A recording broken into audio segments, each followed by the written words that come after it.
السلام علیکم. الحمد للہ الذی نحمده ونستعینه ونستغفره ونؤمن به ونتوکل علیہ ونعوذ باللہ من شرور انفسنا ومن سیئات اعمالنا من یهد اللہ فلا مضل له ومن یضلل فلا ہادی له ونشهد ان لا الہ الا اللہ وحدہ لا شریک له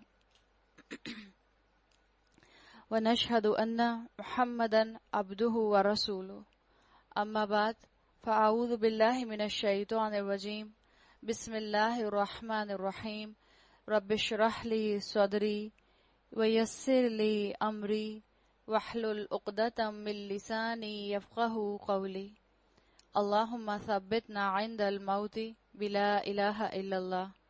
اے ہمارے اللہ، ہمیں ہماری موت پر کلمہ لا الہ الا اللہ پر ثابت قدم رکھیے. 15واں پارہ اور سورہ بنی اسرائیل کی آیت نمبر 15 سے ہم شروع کریں گے. بیک گراؤنڈ میں آپ کو یاد ہوگا کیا چل رہا ہے. سورہ بنی اسرائیل شروع ہوئی واقعہ معراج سے. واقعہ معراج کو 2 حصوں میں تقسیم کیا جاتا ہے. آپ صلی اللہ علیہ وسلم کا مکہ سے مسجد اقصی تک کا سفر جس کو اسراء کہا جاتا ہے، اور آپ صلی اللہ علیہ وسلم کا آسمانوں کا سفر جس کو معراج کہا جاتا ہے. سورہ بنی اسرائیل کے اندر آپ صلی اللہ علیہ وسلم کے زمینی سفر یعنی اسراء کا تذکرہ آتا ہے، اور ہم نے بات کی تھی کہ اللہ تعالیٰ نے رسول اللہ صلی اللہ علیہ وسلم کو اس میں جنت اور دوزخ کے مشاہدات کرائے، اور اللہ ہم کلام ہوا رسول اللہ صلی اللہ علیہ وسلم سے.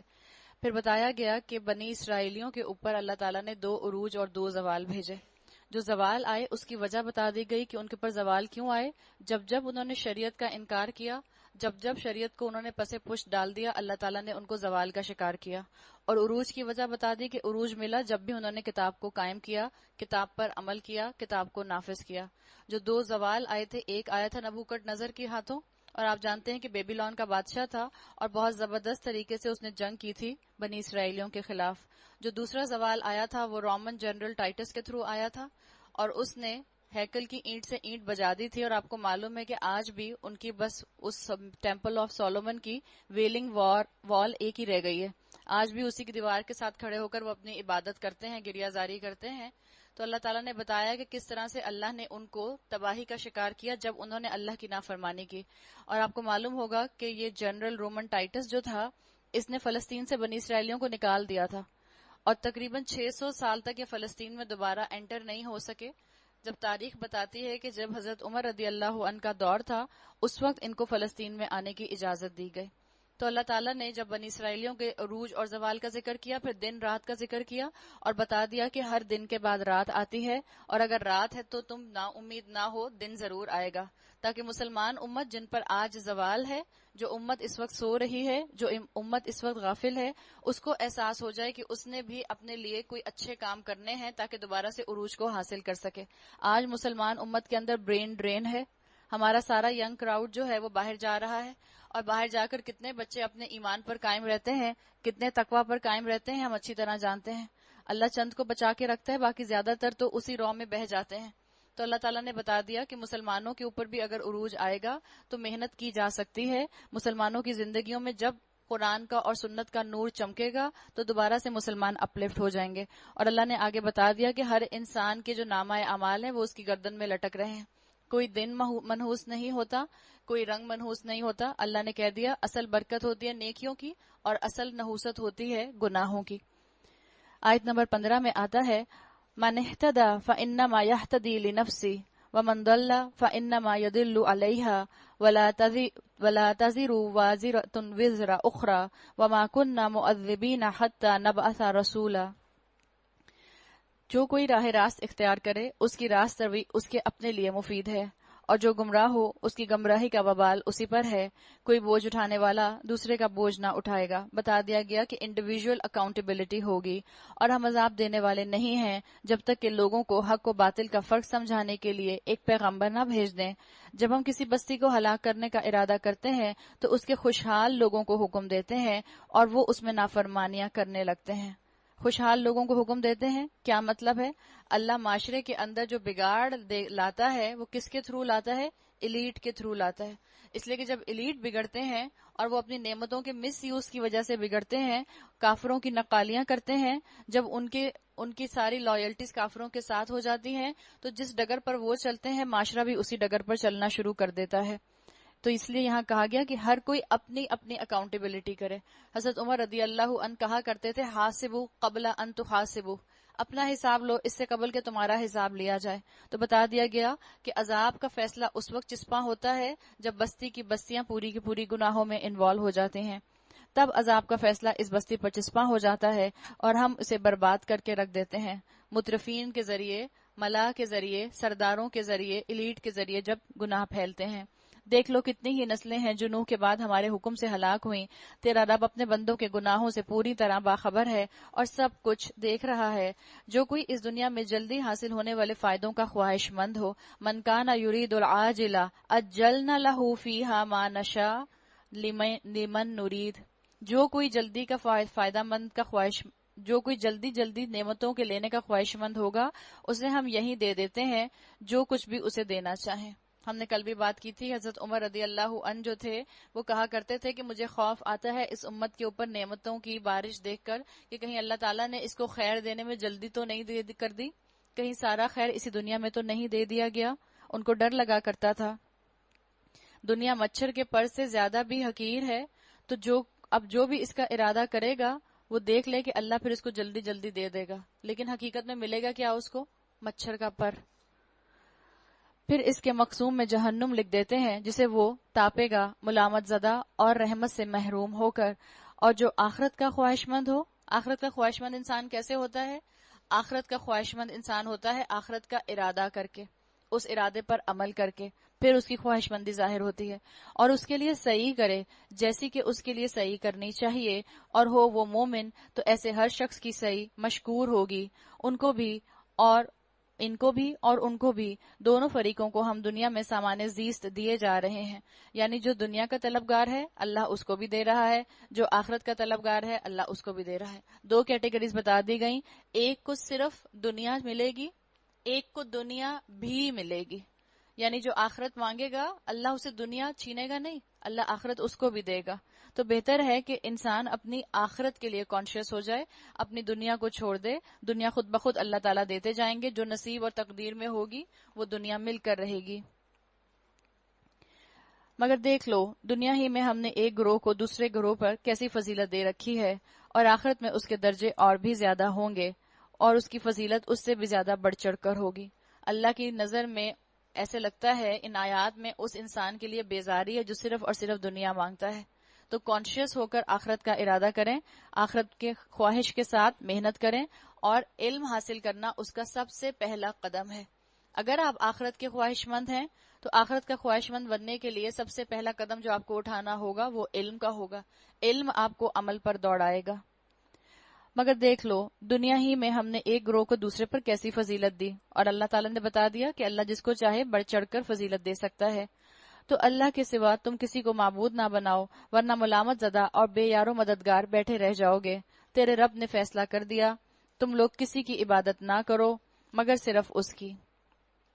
یہ جو آیت نمبر 23 سے معاملہ شروع ہو رہا ہے یہ سمجھ لیں، اس کو اسکالرز کہتے ہیں کہ یہ تورات میں جو 10 کمانڈمنٹس آئے تھے جو موسیٰ علیہ السلام کو دیے گئے تھے، یہ اس کا قرآنک ورژن ہے، اس کی قرآنک شکل ہے جو آپ کو یہاں پر آیت نمبر 23 سے شروع ہوتے ہوئے مل رہے ہیں.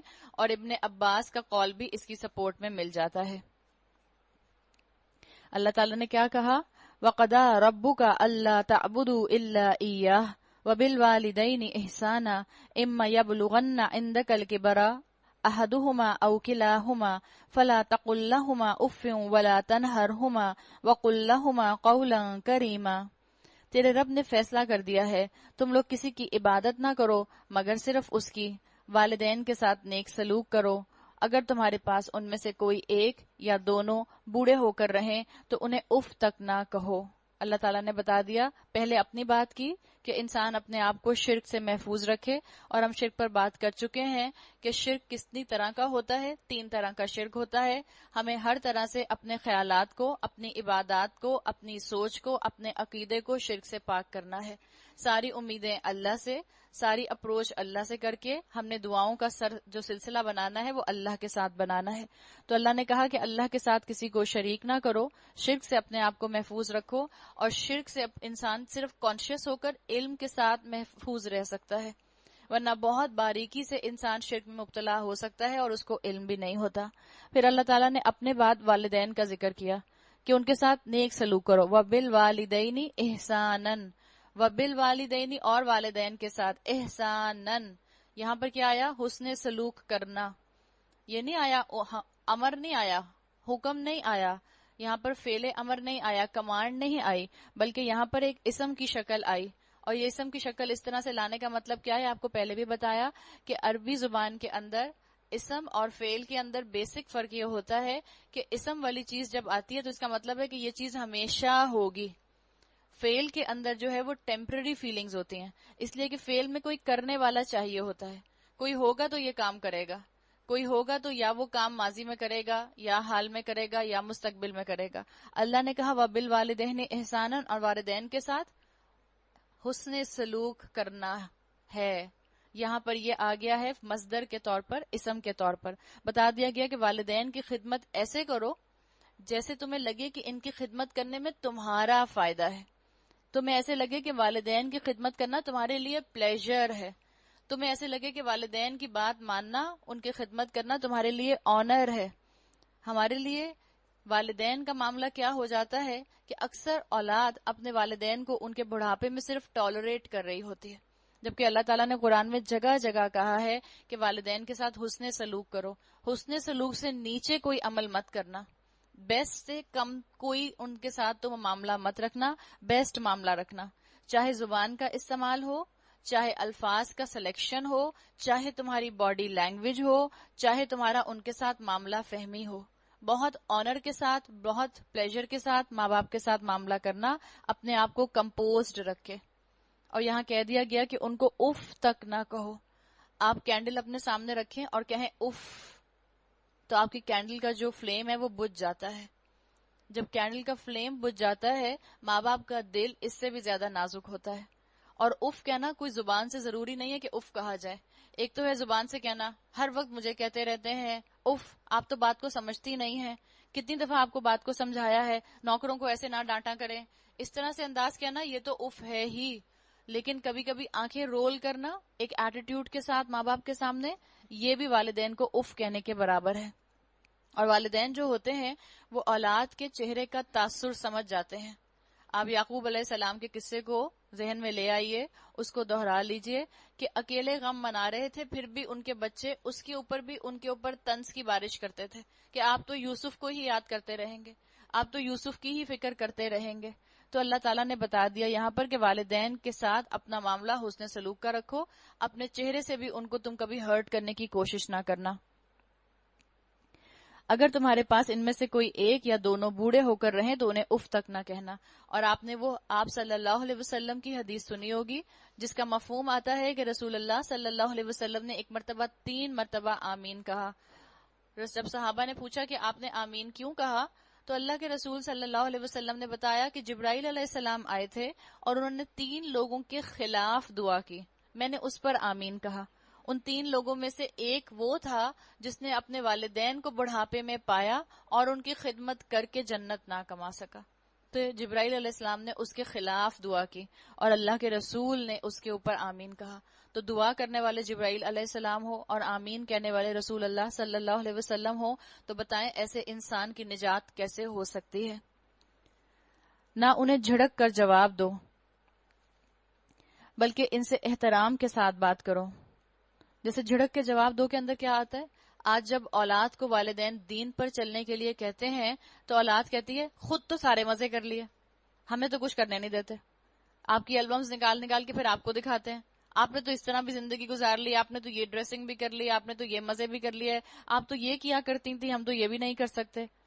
تو اللہ تعالیٰ نے کیا کہا؟ ایسی سب اولادوں کو والدین کو جھڑک کر جواب نہ دو. یا سب خواتین جب ان کو پتا چلتا ہے کہ معاشرے کے اندر کون سی غیر اسلامی رسومات ہیں، کون سی بدعات ہیں، اور اگر ماں باپ وہ کرتے ہوئے نظر آتے ہیں، اور خاص طور پر ماں کے ساتھ ہمارا معاملہ یہ ہوتا ہے کہ باپ کے ساتھ تو پھر بھی تھوڑا ہمارا ڈسٹنس اور لحاظ رہ جاتا ہے، ماں کو ہم لوگ بہت بری طرح ٹریٹ کرتے ہیں. امی آپ تو مانتی نہیں ہیں، آپ کو تو سمجھ ہی نہیں آتی، آپ کو کہا ہے یہ بدعت ہے، اس کو نہیں مانے. یہ انداز نہیں ہے. ایسے وہ اور زیادہ ڈیفینسو موڈ پر چلی جائیں گی. محبت کے ساتھ سمجھائیں، اور آپ کا کام ہے کہتے جانا.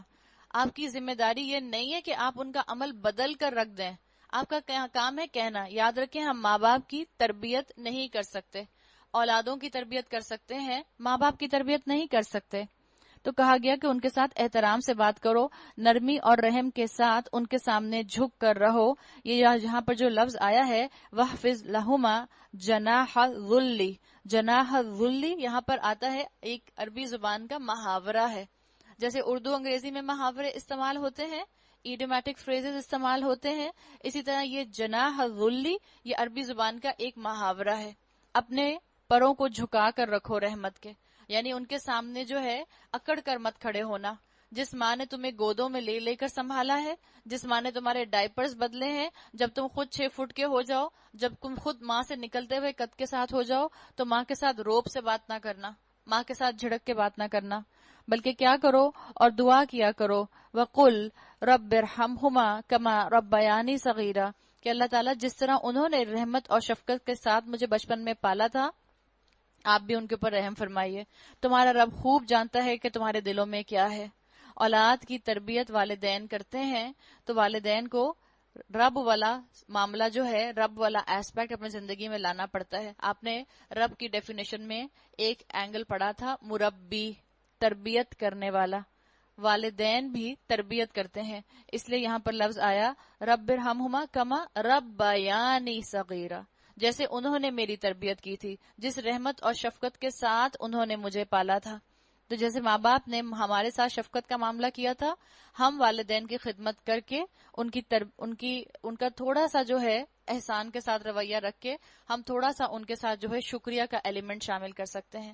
جیسے اللہ کا شکریہ ادا نہیں کیا جا سکتا تو انسان اللہ کے سامنے عبادت میں سر جھکا دیتا ہے. اسی طرح والدین کا شکریہ ہم اس طرح ادا نہیں کر سکتے، لیکن یہ جو ہم حسن سلوک کرتے ہیں، ان کی باتوں سے درگزر کرتے ہیں، ان کی باتیں ہمیں پسند نہیں آتی لیکن اس پر ہم صبر کرتے ہیں، اس کے اندر بھی کوئی شکریہ والا ایلیمنٹ کہیں نہ کہیں سے شامل ہو جاتا ہے. تو بتا دیا گیا کہ اللہ کے بندو، نہ اللہ کے ساتھ شرک کرو اور نہ ہی اپنے والدین کے ساتھ غلط رویہ رکھو، بلکہ محبت کے ساتھ ان کے حق میں دعا کیے جاؤ.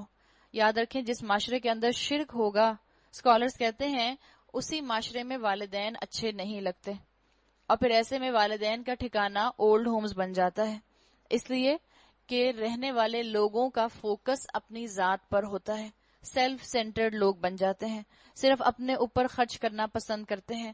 اور جب انسان صرف اپنے اوپر خرچ کرنا پسند کرتا ہے تو پھر دیکھیں آگے اللہ تعالیٰ نے کیا فرمایا، تمہارا رب خوب جانتا ہے تمہارے دلوں میں کیا ہے.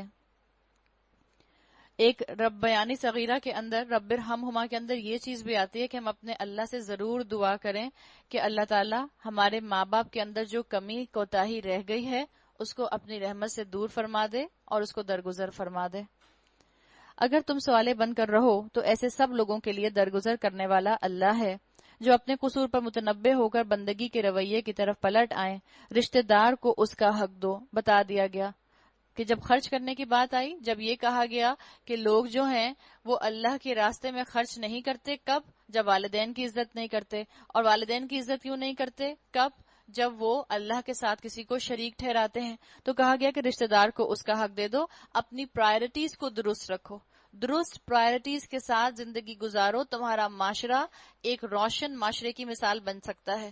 یہاں قرآن میں اس مقام کے اوپر 10 کمانڈمنٹس کو رکھ کر اللہ تعالیٰ نے آپ کو اور مجھے یہ بتا دیا کہ تمہیں اپنا عروج چاہیے، تو عروج پانے کے لیے ان احکامات کو، ان سوشل ریفارمز کو اپنے معاشرے کے اندر لے کر آ جاؤ.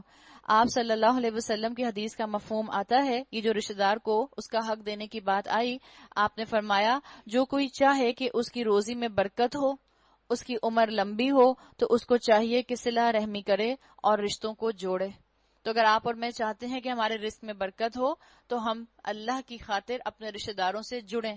جو آپ سے کٹے آپ اس سے جڑیں، جو آپ کو نہ دے آپ اس کو دیں، جو آپ کا حق مارے آپ اس کو ادا کر دیں، اور مسکین اور مسافر کو اس کا حق دے دو. فضول خرچی نہ کرو. انسان فضول خرچ کب ہوتا ہے؟ جب انسان سیلف سینٹرڈ ہوتا ہے، جب میں صرف اور صرف اپنی خواہشات پوری کرنے کی فکر میں رہوں گی تبھی مجھ سے جو ہے فضول خرچی ہوگی. اور کہہ دیا گیا آگے فضول خرچ لوگ شیطان کے بھائی ہیں اور شیطان اپنے رب کا ناشکرا ہے. اللہ تعالیٰ نے بتا دیا کہ فضول خرچی کرنے والوں کا جو معاملہ ہے وہ کیا ہوتا ہے. سب سے پہلا کہ فضول خرچ انسان دوسروں کا حق ادا نہیں کرتا، اس لیے کہ اس کو صرف اور صرف اپنی خواہشات پوری کرنی ہوتی ہیں، اس کو دکھاوا کرنا ہوتا ہے، اس کو اپنی جوانی کے اوپر، اپنے حسن کے اوپر پیسہ خرچ کرنا ہوتا ہے، اس کا سارا فوکس اپنی ذات پر ہوتا ہے اور اس وجہ سے وہ اپنے رشتہ داروں پر خرچ نہیں کرتا. اور جب وہ اپنے رشتہ داروں پر خرچ نہیں کرتا مال ہونے کے باوجود تو پھر لوگ اس سے حسد کرنے لگ جاتے ہیں. انسان اپنے ارمان نکالنے کے لیے فضول خرچیاں کرتا ہے تو اللہ نے کہا فضول خرچ جو ہیں وہ شیطان کے بھائی ہیں اور شیطان اپنے رب کا ناشکرا ہے. اسکالرز کہتے ہیں اسلام میں کمفرٹ کی اجازت ہے، آسائش کی اجازت ہے. مثال کے طور پر اگر آپ نے اپنا بستر کمفرٹیبل لیا ہوا ہے، الحمدللہ آپ گناہ گار نہیں ہیں، جائز ہے، حلال ہے، آپ استعمال کریں. اور اس بستر پر سونے کے بعد جو آپ کو نیند سے بیدار ہونے کے بعد انرجی ملے، اس انرجی کو اللہ کی راہ میں خرچ کریں، اللہ کی فرما برداری میں خرچ کریں. تو اسلام میں کمفرٹ کی اجازت ہے، آسائش کی اجازت ہے. پھر اسکالرز کہتے ہیں کہ اسلام کے اندر ڈیکوریشن کی بھی اجازت ہے، آرائش کی بھی اجازت ہے. یعنی آپ اپنے گھر کو سجا بھی سکتے ہیں. جب آپ اپنے گھروں کو سجانے کے بعد ان کو اللہ کی فرما برداری کا سمبل بنائیں. آپ اپنے گھروں کو سجانے کے بعد اپنے گھروں کو دین کے لیے کھول دیں. آپ اپنے گھروں کو سجانے کے بعد ان میں رہ کر اللہ کی نافرمانی نہ کریں بلکہ ان گھروں میں رہ کر آپ کو اللہ یاد آ جائے. تو کہتے ہیں کہ کمفرٹ کی بھی اجازت ہے، آسائش کی بھی اجازت ہے، آرائش کی بھی اجازت ہے، ڈیکوریشن کی بھی اجازت ہے. کس چیز کی اسلام میں اجازت نہیں؟ نمائش کی اجازت نہیں ہے، فلانٹ کرنے کی اجازت نہیں ہے. اس لیے کہ جب فلانٹ کیا جاتا ہے، جب دکھاوا کیا جاتا ہے تو پھر انسان خوب خرچ کرتا ہے، اور جب انسان خوب خرچ کرتا ہے تو اسراف کرتا ہے، اور جب انسان اسراف کرتا ہے تو بتا دیا گیا کہ جو اسراف کرنے والے ہیں ان المبذرین کانوا اخوان الشیاطین، وہ تو شیطان کے بھائی ہیں. دیکھیں ایک ہوتا ہے اسراف جس کو ہم کہتے ہیں ضرورت کی چیز میں حد سے زیادہ بڑھ کر خرچ کرنا یا اپنی جیب سے بڑھ کر خرچ کرنا، اسراف کہلاتا ہے. اسراف کے مقابلے میں ایک اور ٹرم استعمال ہوتی ہے جس کے لیے یہاں مبذرین آئی، اور اس سے پہلی آیت میں آ گیا آیت نمبر 26 میں وَلَا تُبَذِّرْ تَبْذِيرًا.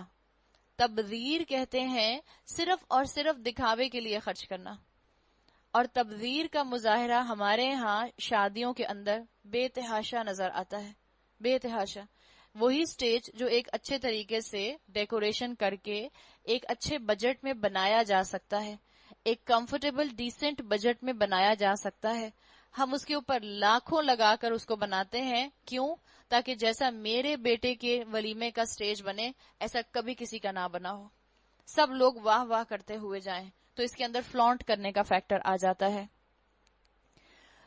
اگر ان سے یعنی جو فضول خرچ ہیں ان سے یعنی حاجت مند رشتہ دار، مسکینوں اور مسافروں سے تمہیں کترانا ہو تو اس بنا پر کہ ابھی تم اللہ کی اس رحمت کو جس کے تم امیدوار ہو تلاش کر رہے ہو. یعنی اگر تم نے ایسے رشتہ داروں کو جو ضرورت مند ہے ان کو اوائڈ ہی کرنا ہے تو ایک ہی صورت میں اوائڈ کر سکتے ہو کہ مثال کے طور پر ابھی خود تمہارے پاس اتنا مال نہیں ہے کہ تم ان کی مدد کر سکو، ورنہ مال ہوتے ہوئے ان کی مدد نہ کرنا اس کا کوئی ایکسکیوز نہیں ہے. اور اگر تمہارے پاس مال نہیں ہے تو کیا کرو؟ اللہ نے کہا انہیں نرم جواب دے دو، یعنی آرام سے ان کو سوری بول دو اور بتا دو کہ میرے پاس اس وقت نہیں ہے. ایک طریقہ یہ بھی ہوتا ہے سوری بولنے کا کہ میرے پاس آپ کو دینے کے لیے اس وقت کچھ نہیں ہے. ایک طریقہ یہ ہوتا ہے میرے پاس کچھ بھی نہیں ہے اس وقت. آپ سے کوئی آپ کا رشتہ دار جو آپ کے گھر ریگولر بیسس پر آتا ہے اور آپ اس کو جو ہے کچھ بھی مدد کرتی ہیں مہینے کی بیسس پر، 6 منتھس کی بیسس پر، کبھی وہ آپ کے پاس آئیں اور اس مہینے مثال کے طور پر آپ نے زیادہ شاپنگ کر لی، تب آپ کو خواہش یہ ہو رہی ہے کہ میں اس مہینے ان کو نہ دوں، تو یہ مت کہیں کہ میرے پاس پیسے نہیں ہیں. کبھی ایسا موقع ہو سکتا ہے کہ آپ کے اور میرے پاس پیسے ہی نہ ہوں. مناسب بات کرتا ہے مومن، نپی تولی بات کرتا ہے، میجرڈ بات کرتا ہے. کہیں میرے پاس اس وقت آپ کو دینے کے لیے پیسے نہیں، میں معذرت چاہتی ہوں.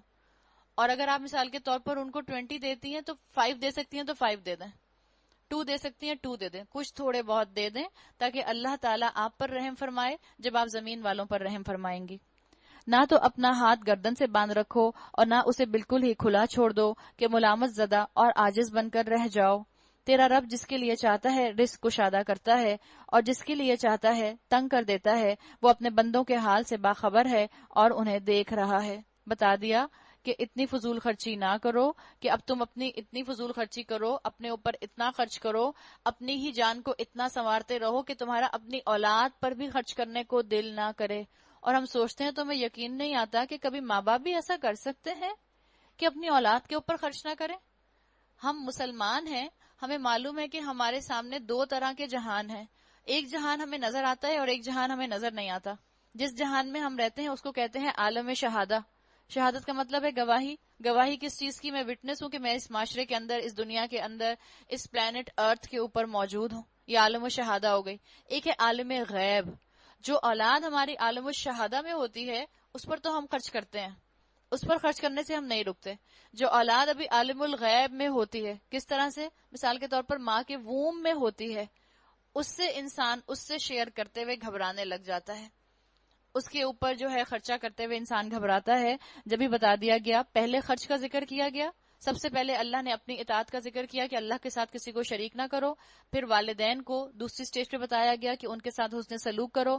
پھر بتایا گیا کہ رشتہ داروں کو دو. پھر بتایا اسراف اور تبذیر نہ کرو، دکھاوے کے لیے بھی نہ خرچ کرو اور نہ اپنی پاکٹ سے بڑھ کر خرچ کرو. اور بتایا گیا کہ جو فضول خرچی کرتے ہیں ایک وقت ان پر آتا ہے کہ وہ اپنی اولاد پر بھی خرچ کرنا نہیں چاہتے. اسی لیے اللہ تعالیٰ نے اگلا حکم کیا دیا آیت نمبر 31 میں، وَلَا تَقْتُلُوا أَوْلَادَكُمْ خَشْيَةَ إِمْلَاقٍ، اور تم اپنی اولاد کو مفلسی کے ڈر سے قتل نہ کرو. 1450 سال پہلے اللہ تعالیٰ نے جو حکم دیا تھا، آج بھی 21ویں صدی کے اندر یہ حکم بالکل ویسے ہی آپ کی اور میرے لیے موجود ہے اور ہمارے لوگوں کو ویسے ہی فائدہ دے سکتا ہے جیسا کہ اس نے 1450 سال پہلے لوگوں کو اولاد کی قدر سکھائی تھی. آج ابارشن، آج ٹرمینیشن، آج ڈی این سی کرا لینا بہت جلدی کے منتھ کے اندر یہ ایک ایپیڈیمک کی طرح پھیل گیا ہے، بیماری کی طرح، وبا کی طرح ہمارے دنیا کے اندر پھیل رہا ہے. پوری دنیا میں، صرف پاکستان میں نہیں، صرف ایشیا میں نہیں، صرف کسی ایک کانٹیننٹ میں نہیں، پوری دنیا میں ایپیڈیمک کی طرح پھیل رہا ہے. اور تقریباً 172 کنٹریز کے اندر ابارشن لیگلائز ہو چکا ہے. پاکستان جو کہ اسلامک ریپبلک سٹیٹ ہے، اس کے اندر ابارشن اللیگل ہے. لیکن جتنے کیسز آپ کو سننے کو ملتے ہیں، ایک وقت آپ کو محسوس ہوگا اگر آپ اس کی ڈیموگرافک فگرز دیکھیں، 2001 کے بعد اس کی ڈیموگرافک فگر سامنے آئی نہیں گورنمنٹ آف پاکستان کی طرف سے. اس کو ایسا چھپایا گیا ہے کہ وہ دوبارہ جو ہے وہ سامنے آتی نہیں. تورات کی طرح، جیسے بنی اسرائیلیوں کے علماء نے تورات چھپا لی تھی، ایسے ہی ہمارے ملک کے اندر اس طرح کی ساری برائیوں کی ڈیموگرافک فگرز چھپا لی جاتی ہیں. یا تو ڈیموگرافک فگرز نکالی نہیں جاتی تاکہ نہ سامنے آئیں گی، نہ پریشانی ہوگی اور نہ ہمیں اس کے لیے امینڈمنٹس کرنی پڑیں گی، یا اگر سامنے آتی ہیں تو ان کو چھپا لیا جاتا ہے. 2001 کے بعد کوئی اس طرح کے ڈیموگرافک فگرز پاپولیشن کنٹرول سے ریلیٹڈ جو ہیں وہ سامنے نہیں آئے جس میں ابارشن کا ذکر کیا گیا ہو. 2001 میں پتا چلا تھا کہ پاکستان کے اندر ابارشن جو ہے وہ انڈیا سے زیادہ تیزی میں پھیل رہا ہے. انڈیا سے زیادہ پاکستان کے اندر ابارشن ہو رہا ہے، حالانکہ یہاں پر ابارشن اللیگل ہے. اور اگر آپ پاکستان پینل کوڈ کو اٹھا کر پڑھیں جو پاکستان کا کانسٹیٹیوشن ہے، تو اس کے سیکشن 338B اور 338C کے اندر یہ بات واضح لکھی ہوئی ہے کہ اگر کسی نے اپنے ایسے بچے کو ابارٹ کیا جس کے ابھی آرگنز نہیں بنے تو اس انسان کو جو ہے اس انسان کو جو ہے 3 سال قید ہو سکتی ہے اگر کسی نے اپنے ایسے بچے کو ابارٹ کیا. اور اگر کسی نے اپنے ایسے بچے کو ابارٹ کیا جس کے آرگنز بن چکے ہیں، اس کے لمبز بن چکے ہیں، تو سیکشن 338C کے مطابق اس کو 7 سال قید ہوگی اور اس کو بلڈ منی ادا کرنا ہوگا، دیت ادا کرنی ہوگی. اور یہ سزا کس کو ہوگی؟ جس نے ابارشن کیا. جس نے کروایا اس نے نہیں، جس نے کروایا وہ تو بلڈ منی دے گی. عورت کیا کس نے؟ ڈاکٹر نے. اور ہمارے ہاں ڈاکٹرز کو یہ بات معلوم ہوتی ہے. آپ ڈاکٹرز کو بتائیں تو ڈاکٹرز کہتے ہیں کیوں، ہمارا کیا قصور ہے؟ ہم تو ایک عورت کو مشکل سے بچا رہے ہوتے ہیں. وہ کہتی ہے ابارٹ کر دو تو ہم ہمدردی میں ابارٹ کر دیتے ہیں، ہم اس کو ٹراما سے بچانے کے لیے ابارٹ کر دیتے ہیں. وہ اللہ جو ایک عورت سے 70 ماہوں سے بڑھ کر محبت کرتا ہے، کیا ڈاکٹر اس اللہ کے مقابلے میں زیادہ ہمدرد ہو گئی کہ اس نے اس عورت کی ہمدردی میں ایک بچہ اور انسانی بچہ قتل کر دیا؟ آپ کو معلوم ہوگا ایمبرولوجی جتنی تیزی سے ترقی ہوئی ہے پچھلے 60 ایئرس کے اندر، اتنی تیزی سے پروگرس اور ڈیولپمنٹ سائنس کی کسی اور دوسری برانچ میں نہیں ہوئی. ایمبرولوجی نے جتنی تیزی سے پچھلے 60 سال میں ترقی کی ہے. اور وہ بتاتے ہیں کہ کون سی سٹیج ہوتی ہے جس میں بچے کے لمز نہیں بنے ہوتے، آرگنز نہیں بنے ہوتے. اور وہ کہتے ہیں 8 ویکس. 8 ویکس کتنے ہوتے ہیں؟ کتنے مہینے ہوتے ہیں؟ 2 مہینے، 2 months. 8 ویکس کے اندر اندر جو ہے آپ اگر ٹائم پیریڈ لیں گے تو اس میں بچے کے لمز نہیں بنے ہوتے. ایک دفعہ بچہ 8th ویک کراس کرتا ہے، اس کا پورا اسکیلیٹن کارٹلیج فارم میں تیار ہو جاتا ہے. اور ایک وہ چھوٹا سا ٹائنی سا ہیومن ہوتا ہے 3 انچ کا. شاید عورت کو تو محسوس بھی نہیں ہوتا اس وقت اپنے ووم کا سائز کہ وہ بڑا ہوا ہے کہ نہیں بڑا ہوا، اس لیے کہ صرف 3 انچ کا بیبی ہوتا ہے یہ. لیکن یہ ایک 3 انچ کا بیبی آپ کو آپ کی ایک انڈیکس فنگر کے برابر نظر آتا ہے اور پورا انسان ہوتا ہے. پروفیسر کیتھ مور کی کتاب ہے اس کے اوپر، دا ٹائنیسٹ ہیومن کے نام سے. اس میں انہوں نے بہت ڈیٹیل سے ساری باتیں لکھی ہیں اور وہ کہتے ہیں کہ ایک انسان 2 مہینے میں اپنے ماں کے کنسیو کرنے کے بعد مکمل ہو جاتا ہے. باقی 7 months میں اس کے سائز میں اور اس کی باقی چیزوں کے اندر جو ہے فائن ٹیوننگ ہوتی ہے. یعنی جتنے آرگنز بننے ہوتے ہیں سب بن جاتے ہیں. نروس سسٹم بن جاتا ہے، ڈائجسٹو سسٹم بن جاتا ہے، ایکسکریٹری سسٹم بن جاتا ہے، اس کا بلڈ سسٹم بن جاتا ہے، اس کا ہارٹ پراپرلی پمپ کرنے لگ جاتا ہے. اور آپ کو معلوم ہے کہ عورت جب کنسیو کرتی ہے تو اس کے کنسیو کرنے کے کتنے دن کے بعد اس فیٹس کے اندر ہارٹ بیٹ آتی ہے؟ 18 days کے اوپر ہارٹ بیٹ آ جاتی ہے. ہم سمجھتے ہیں ہارٹ بیٹ کب آئے گی، ہم سمجھتے ہیں اچھا ابھی 4 مہینے نہیں ہوئے ابورٹ کرا دو، اچھا ابھی تیسرا مہینہ ہے ابورٹ کرا دو. اللہ نے یہ بات مجھے اور آپ کو 1450 سال پہلے بتائی تھی کہ اپنی اولاد کو مفلسی کے ڈر سے قتل نہ کرنا. مفلسی کے ڈر سے ہر سٹریٹا قتل کرتا ہے. غریب طبقہ بھی قتل کرتا ہے جس کے آلریڈی 5 بچے ہیں. مڈل کلاس طبقہ بھی اس کو قتل کرتا ہے بچے کو، اس لیے کہ اس کے پاس جو ہے اس کو لگتا ہے کہ اگر 4 کے بعد 5واں بچہ آ گیا یا 3 کے بعد 4تھا بچہ آ گیا تو پھر اس کے لیے جو ہے ارننگ کو بیلنس کرنا مشکل ہو جائے گا. ایلیٹ کلاس کے لوگ بھی جو ہیں وہ بھی بچوں کو ابورٹ کرتے ہیں. کہیں پہ عورت کو اپنی فگر مینٹین کرنی ہوتی ہے، کہیں ان پلانڈ پریگننسی ہوتی ہے، کہیں شوہر کو اولاد نہیں چاہیے ہوتی ہے، اور کہیں یہ فکر ہوتی ہے کہ اگر 2 کے بعد تیسرا ہو گیا تو پھر ہم جس یونیورسٹی میں اپنے 2 کو پڑھانا چاہ رہے ہیں شاید تیسرے کو نہ پڑھا سکیں گے. تو اصل چیز ساری کی ساری روٹ کاز کہاں گیا؟ شرک کے اوپر. ہم کہیں اس میں شرک کا کیا ایلیمنٹ ہے؟ اس میں شرک کا ایلیمنٹ ہے اپنی اولاد کا اور اپنا رازق اپنے آپ کو سمجھا. جب ہی کہا کہ اگر تیسری اولاد آ گئی یا چوتھی اولاد آ گئی یا 5ویں اولاد آ گئی تو ہم اس کو اس طرح نہیں کھلا سکیں گے جیسے باقی 2 یا 3 کو کھلا رہے ہیں. رازق نہ آپ ہے نہ میں ہوں، رازق اوپر بیٹھا ہے جو مجھے بھی رزق دیتا ہے اور میری اولاد کو بھی دیتا ہے. اللہ نے کہا نحن نرزقہم، اللہ نے پہلے تمہاری اولاد کی بات کی، ہم ان کو بھی رزق دیتے ہیں، وَإِيَّاكُمْ، اور تم کو بھی رزق دیتے ہیں. تو اے مسلمانوں، بریڈ ونر جو ہے نہ وہ بیٹا ہوتا ہے، نہ جو ہے تم اپنی فیملی کو بریڈ پرووائڈ کرتے ہو، نہ تم اپنے رازق خود ہو. الرازق اوپر بیٹھا ہے، وہ الرازق جو پوری دنیا کو رزق دیتا ہے، جو ایک حرکت کرنے والے جانور سے لے کر بڑی بڑی گیلیکسیز میں جو مخلوقات موجود ہیں سب کو رزق سے نوازتا ہے. اللہ نے کہا ان قتلہم کان خطئا کبیرا، یقیناً ان کا قتل ایک بڑی خطا ہے، بتا دیا گیا. اور یہ ساری چیزیں ایک دوسرے کے ریپل ایفیکٹ کے طور پر ہوتی ہیں. انسان شرک میں مبتلا ہوتا ہے، رب کو رازق نہیں سمجھتا، اپنا کریڈٹ خود لیتا ہے، میری کمائی، میری اولاد، میرے بچے، میرا گھر، میری صلاحیتیں. یہیں سے شرک شروع ہو جاتا ہے. جب والدین اولڈ ہومز میں جاتے ہیں انسان سیلف سینٹرڈ بنتا ہے. انسان سیلف سینٹرڈ ہوتا ہے تو رشتہ داروں پر خرچ نہیں کرتا. رشتہ داروں پر خرچ نہیں کرتا تو ایک سٹیج اس کی یہ آتی ہے کہ وہ شیطان کے بھائیوں میں ڈکلیئر ہو جاتا ہے اور پھر اس حد تک گرتا ہے کہ اولاد تک کو قتل کر دیتا ہے. تو اللہ تعالیٰ نے ہر برائی کو سیکوینس میں ڈسکرائب کر دیا کہ دیکھو تم نے یہ کام نہیں کرنا. آپ دیکھیں پھر جیسے ہم نے پہلے بھی دیکھا تھا سورہ انعام کی آیت میں کہ جہاں بہت سارے ڈونٹس بتائے تھے، کبیرہ گناہ بتائے تھے، وہاں ایک ڈو بتایا تھا، والدین کے ساتھ احسان کرو. یہاں کہا سب سے پہلے کیا نہ کرو؟ اللہ کے ساتھ شرک نہ کرو. اور پھر کیا کہا؟ والدین کے ساتھ کیا نہ کرو یا کرو؟ والدین کے ساتھ کرو حسن سلوک. پھر کیا آیا کہ اپنے رشتہ داروں کو دو. اب یہاں پر بھی یہ بھی ڈوز آ گئے. پھر کہا کہ شیطان کے بھائی نہ بنو. تو یہاں پر ڈونٹس آ گئے. پھر کہا اسراف اور تبذیر نہ کرو، ڈونٹس آ گئے. کہا اولاد کو قتل نہ کرو، ڈونٹس آ گئے. تو بتا دیا گیا کہ یہ سب چیزیں ایک دوسرے کے ساتھ کنیکٹڈ ہیں. اگر تم اسی طرح سے ایک دوسرے کے ساتھ ایک کے بعد دوسرے گناہ میں انوالو ہوگے تو خود معاشرے کے اندر برائیاں پھیلتی جائیں گی. جب انسان اولاد کو قتل کرتا ہے، جب انسان سیلف سینٹرڈ ہوتا ہے، معاشرے کا رجحان زنا کی طرف پلٹ جاتا ہے. معاشرے کے اندر ایڈلٹری عام ہو جاتی ہے. آپ دیکھ لیں اگلا حکم کیا آ گیا، وَلَا تَقْرَبُوا الزِّنَا. 7واں حکم، 7th آرڈر جو اللہ کی طرف سے آ گیا، اِنَّهُ كَانَ فَاحِشًا وَسَاءَ سَبِيلًا وَلَا تَقْرَبُوا الزِّنَا. زنا کے قریب بھی نہ پھٹکو، قریب بھی نہ جاؤ. اللہ تعالیٰ نے دور دور تک پہرے بٹھا دیے. اللہ نے یہ نہیں کہا کہ زنا مت کرو، اللہ نے کہا زنا کے قریب بھی مت جاؤ. یعنی جس راستے کے اوپر ٹیمپٹیشنز آ سکتی ہیں اس چیز کی، اس راستے پر قدم بھی نہ رکھو. مثال کے طور پر جیسے کہہ دیا جائے جو راستہ سی ویو تک جاتا ہے اس راستے پر قدم بھی نہ رکھو، تو کتنے راستے ہوں گے جہاں پر آپ کو اب قدم ہی نہیں رکھنا. اسی طرح سے اگر آپ سوچیں کہ زنا کے قریب بھی مت جاؤ، اور اللہ نے کیا کہا وساء سبیلا، یہ بہت ہی برا راستہ ہے. راستے پہ انسان کس چیز سے چلتا ہے؟ اپنے سٹیپس کے ساتھ. اور زنا کی طرف بھی انسان سٹیپس کے ساتھ بڑھتا ہے. اللہ کے رسول صلی اللہ علیہ وسلم نے فرمایا آنکھ زنا کرتی ہے، کان زنا کرتے ہیں، ہاتھ زنا کرتے ہیں، اور اس کے بعد اس کی تصدیق شرمگاہ کر دیتی ہے.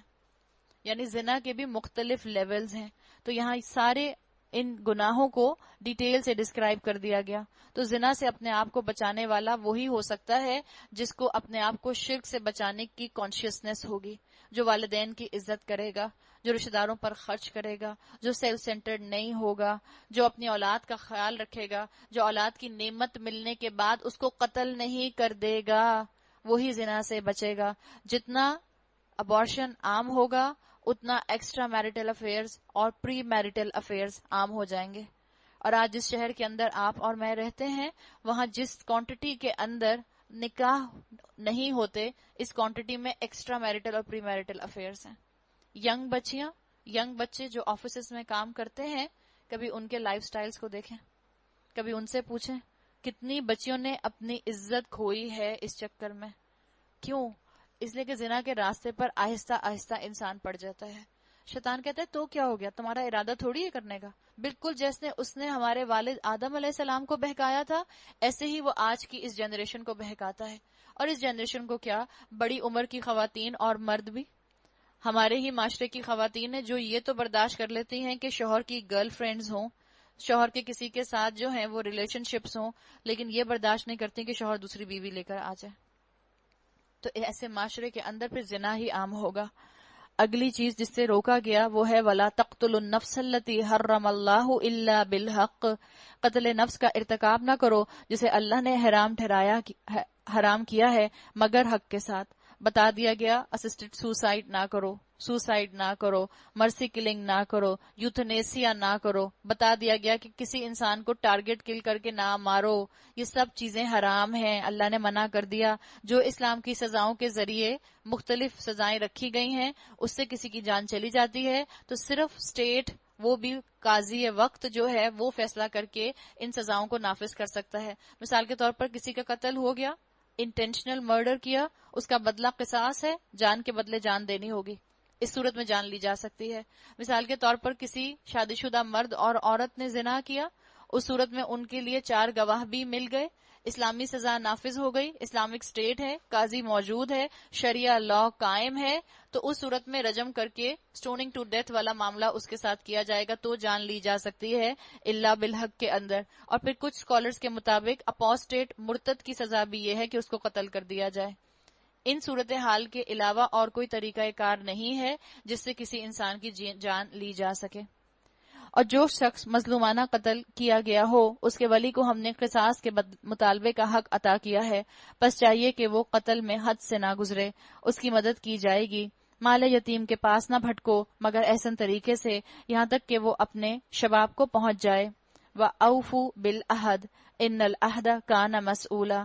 عہد کی پابندی کرو، بے شک عہد کے بارے میں تم کو جواب دہی کرنی ہوگی. پیمانے سے دو تو پورا بھر کر دو، اور تولو تو ٹھیک ترازو سے تولو. یہ طریقہ ہے جو بالحاظ انجام بہتر ہے. بتا دیا گیا کہ ہر کام کے اندر عہد کی پابندی رکھو، جو کمٹمنٹس کرو ان کمٹمنٹس کو پورا کرو، جب معاملہ عدل کرنے کا آئے تو عدل قائم کرو، جہاں مشورہ دینے کی بات آئے امانت کے ساتھ مشورہ دے دو، جب تمہارے اوپر کوئی ذمہ داری ڈالی جائے تو یاد رکھو ان العہد کان مسئولا، ہر عہد کی پاسداری ہوگی تو اس کی جواب دہی بھی اللہ تعالیٰ نے کرنی ہے۔ جو لوگ اپنے ماں باپ کی قدر نہیں کرتے اور پھر وہ چاہتے ہیں کہ اولاد ہماری فرما بردار رہے، اس کا مطلب ہے انہوں نے اپنے عہد کی تو پاسداری کی نہیں، تو یہ کیسے ایکسپیکٹ کر رہے ہیں کہ ان کی اولاد ان کے عہد کی پاسداری کرے گی؟ ہمارے والدین کی خدمت کرنے کا کوئی لیگل کانٹریکٹ نہیں ہوتا، لیکن مورل کانٹریکٹ ضرور ہوتا ہے، اور اللہ ہم سے ان مورل کانٹریکٹس کے بارے میں سوال کرے گا۔ کب؟ مالک یوم الدین، اس بدلے کے دن جس دن کا وہ مالک ہے، جس دن جس انسان کا جو حق ہے وہ اس کو دے دیا جائے گا۔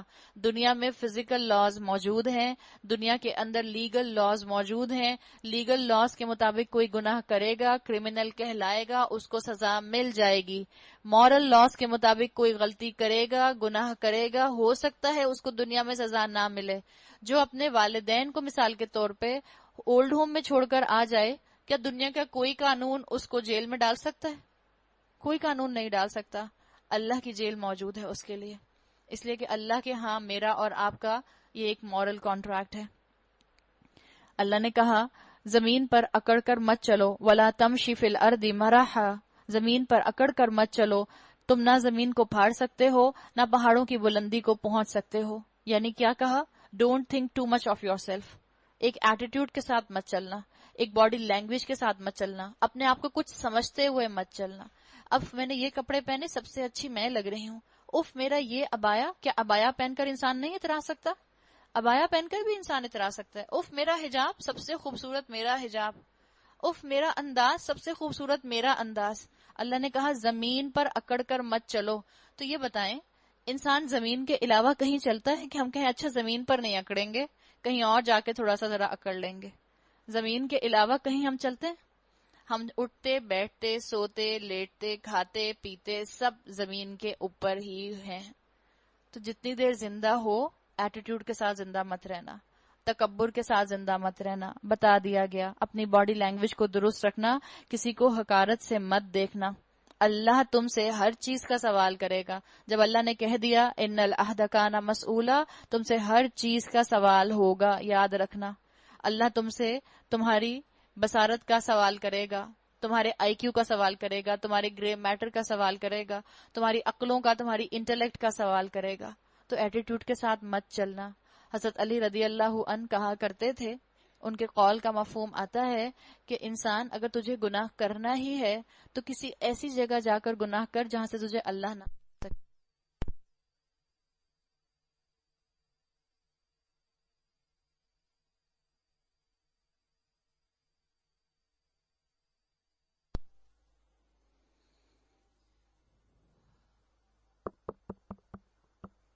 تو وہ کہتے تھے کہ کسی ایسی جگہ جا کر گناہ کرو جہاں تمہیں اللہ نہ دیکھ سکے۔ کیا ایسی کوئی جگہ ہے جہاں ہمیں اللہ نہ دیکھ سکتا ہو؟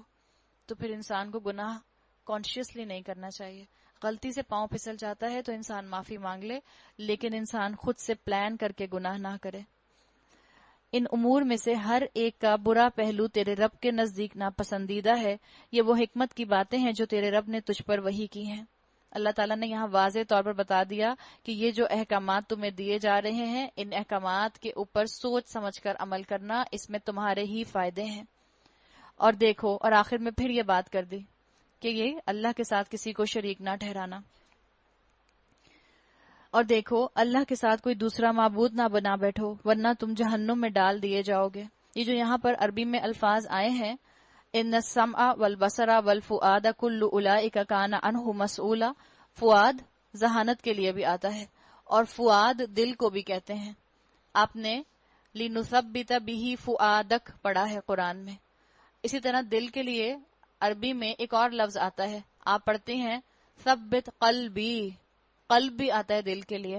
ہم ان دونوں کا اردو میں ترجمہ کیا کرتے ہیں؟ دل، چاہے فؤاد ہو یا چاہے آپ کا قلب ہو، ہم دونوں کا ترجمہ کرتے ہیں دل، لیکن عربی میں دو مختلف الفاظ ہیں۔ تو ہمیشہ یاد رکھیں کہ عربی کے الفاظ کوئی بھی ایک لفظ دوسرے کا پرفیکٹ سبسٹیٹیوٹ نہیں ہوتا۔ ہر ایک کی اپنی کونوٹیشن ہے. فؤاد بھی دل کا ایک حصہ ہے جس کو سوچنے سمجھنے کے ساتھ اٹیچ کیا جاتا ہے. دل کے امام غزالی نے 4 حصے بتائے ہیں: لب، صدر، فؤاد، قلب. اور ان چاروں کے مختلف نام ہیں، ان چاروں کے مختلف کام ہیں، ان چاروں کی کیفیات انسان کے اوپر مختلف ہوتی ہیں. تو یہاں بتا دیا گیا کہ اگر تم نے کوئی بھی ایسا کام کیا جو اللہ تعالیٰ نے منع فرمایا ہے تو کیا ہوگا؟ اللہ تمہیں جہنم میں ڈال دے گا، ملامت زدہ اور ہر بھلائی سے محروم ہو کر. کیسی عجیب بات ہے کہ تمہارے رب نے تمہیں تو بیٹوں سے نوازا اور خود اپنے لیے ملائکہ کو بیٹیاں بنا لیا. بڑی جھوٹی بات ہے جو تم لوگ اپنی زبانوں سے نکالتے ہو. یہاں پر جو رکوع مکمل ہوا تو احکامات تورات جو تھے، جو انسانیت کی بقا کے لیے دیے گئے تھے، وہ بھی مکمل ہو گئے. اور بتا دیا گیا کہ کسی بھی سوسائٹی کے اندر تمہیں سوشل ریفارمز کرنی ہے، ان کا دار و مدار ان لاس کے اوپر ہو سکتا ہے. اسلام پہلے انسانوں کے ذہن بناتا ہے، پھر قانون سازی کرتا ہے.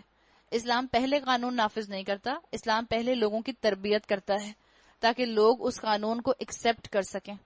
تو آج جو قوم کے سردار ہیں، آج جو قوم کا مین کرکس ہے، جس کے اندر میڈیا بھی آتا ہے، اگر میڈیا لوگوں کی تربیت کرنا شروع کر دے اسلامی پوائنٹ آف ویو سے تو بہت اچھی طرح سے نیکی پروموٹ ہو سکتی ہے، تربیت ہو سکتی ہے، قرآن احادیث کی باتیں پروموٹ ہو سکتی ہیں.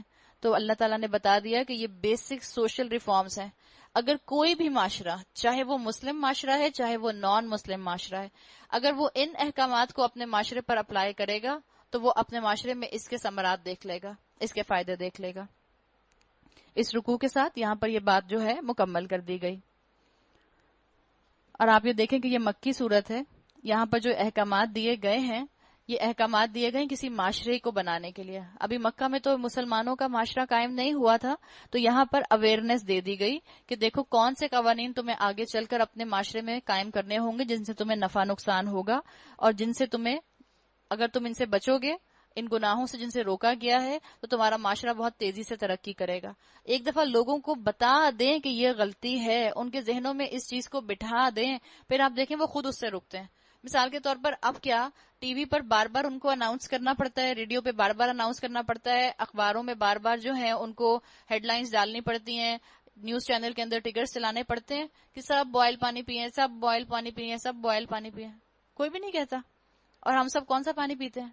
ٹیپ واٹر تو نہیں پیتا کوئی بھی، سب بوائل واٹر پیتے ہیں. کیوں؟ اویئرنیس آ گئی ہے نا. تو جب اویئرنیس آ جائے گی دین کی بھی تو پھر بار بار ایک چیز کے کہنے کی ضرورت نہیں پڑے گی. اور اویئرنیس کیسے آتی ہے؟ انڈاکٹرینیشن کر کے، کہہ کر، بتا کر، سمجھا کر، ایک ہی چیز کو کئی دفعہ کہہ کر، اور اس کے بعد جب ذہن بن جاتے ہیں تو انسان پھر مورل ایتھکس کو لینے کے لیے تیار ہو جاتا ہے. تو بتا دیا گیا کہ جس معاشرے میں یہ قوانین آ جائیں گے وہاں سکون ہوگا، جہاں یہ قوانین نہیں ہوں گے وہاں بے چینیاں آ جائیں گی. وَلَقَدْ صَرَّفْنَا فِي هَذَا الْقُرْآنِ لِيَذَّكَّرُوا، ہم نے اس قرآن میں طرح طرح سے لوگوں کو سمجھایا کہ ہوش میں آئیں، مگر وہ حق سے اور زیادہ دور ہی بھاگے چلے جا رہے ہیں. یعنی اللہ تو ہدایت پر انسان کو لانا چاہتا ہے، یہ انسان ہی کا مزاج ہے کہ اللہ کے راستے کی بجائے شیطان کے راستے کی طرف چلتا ہے. اے نبی صلی اللہ علیہ وسلم، ان سے کہو کہ اگر اللہ کے ساتھ دوسرے خدا بھی ہوتے جیسا کہ یہ لوگ کہتے ہیں تو وہ مالک عرش کے مقام کو پہنچنے کی ضرور کوشش کرتے.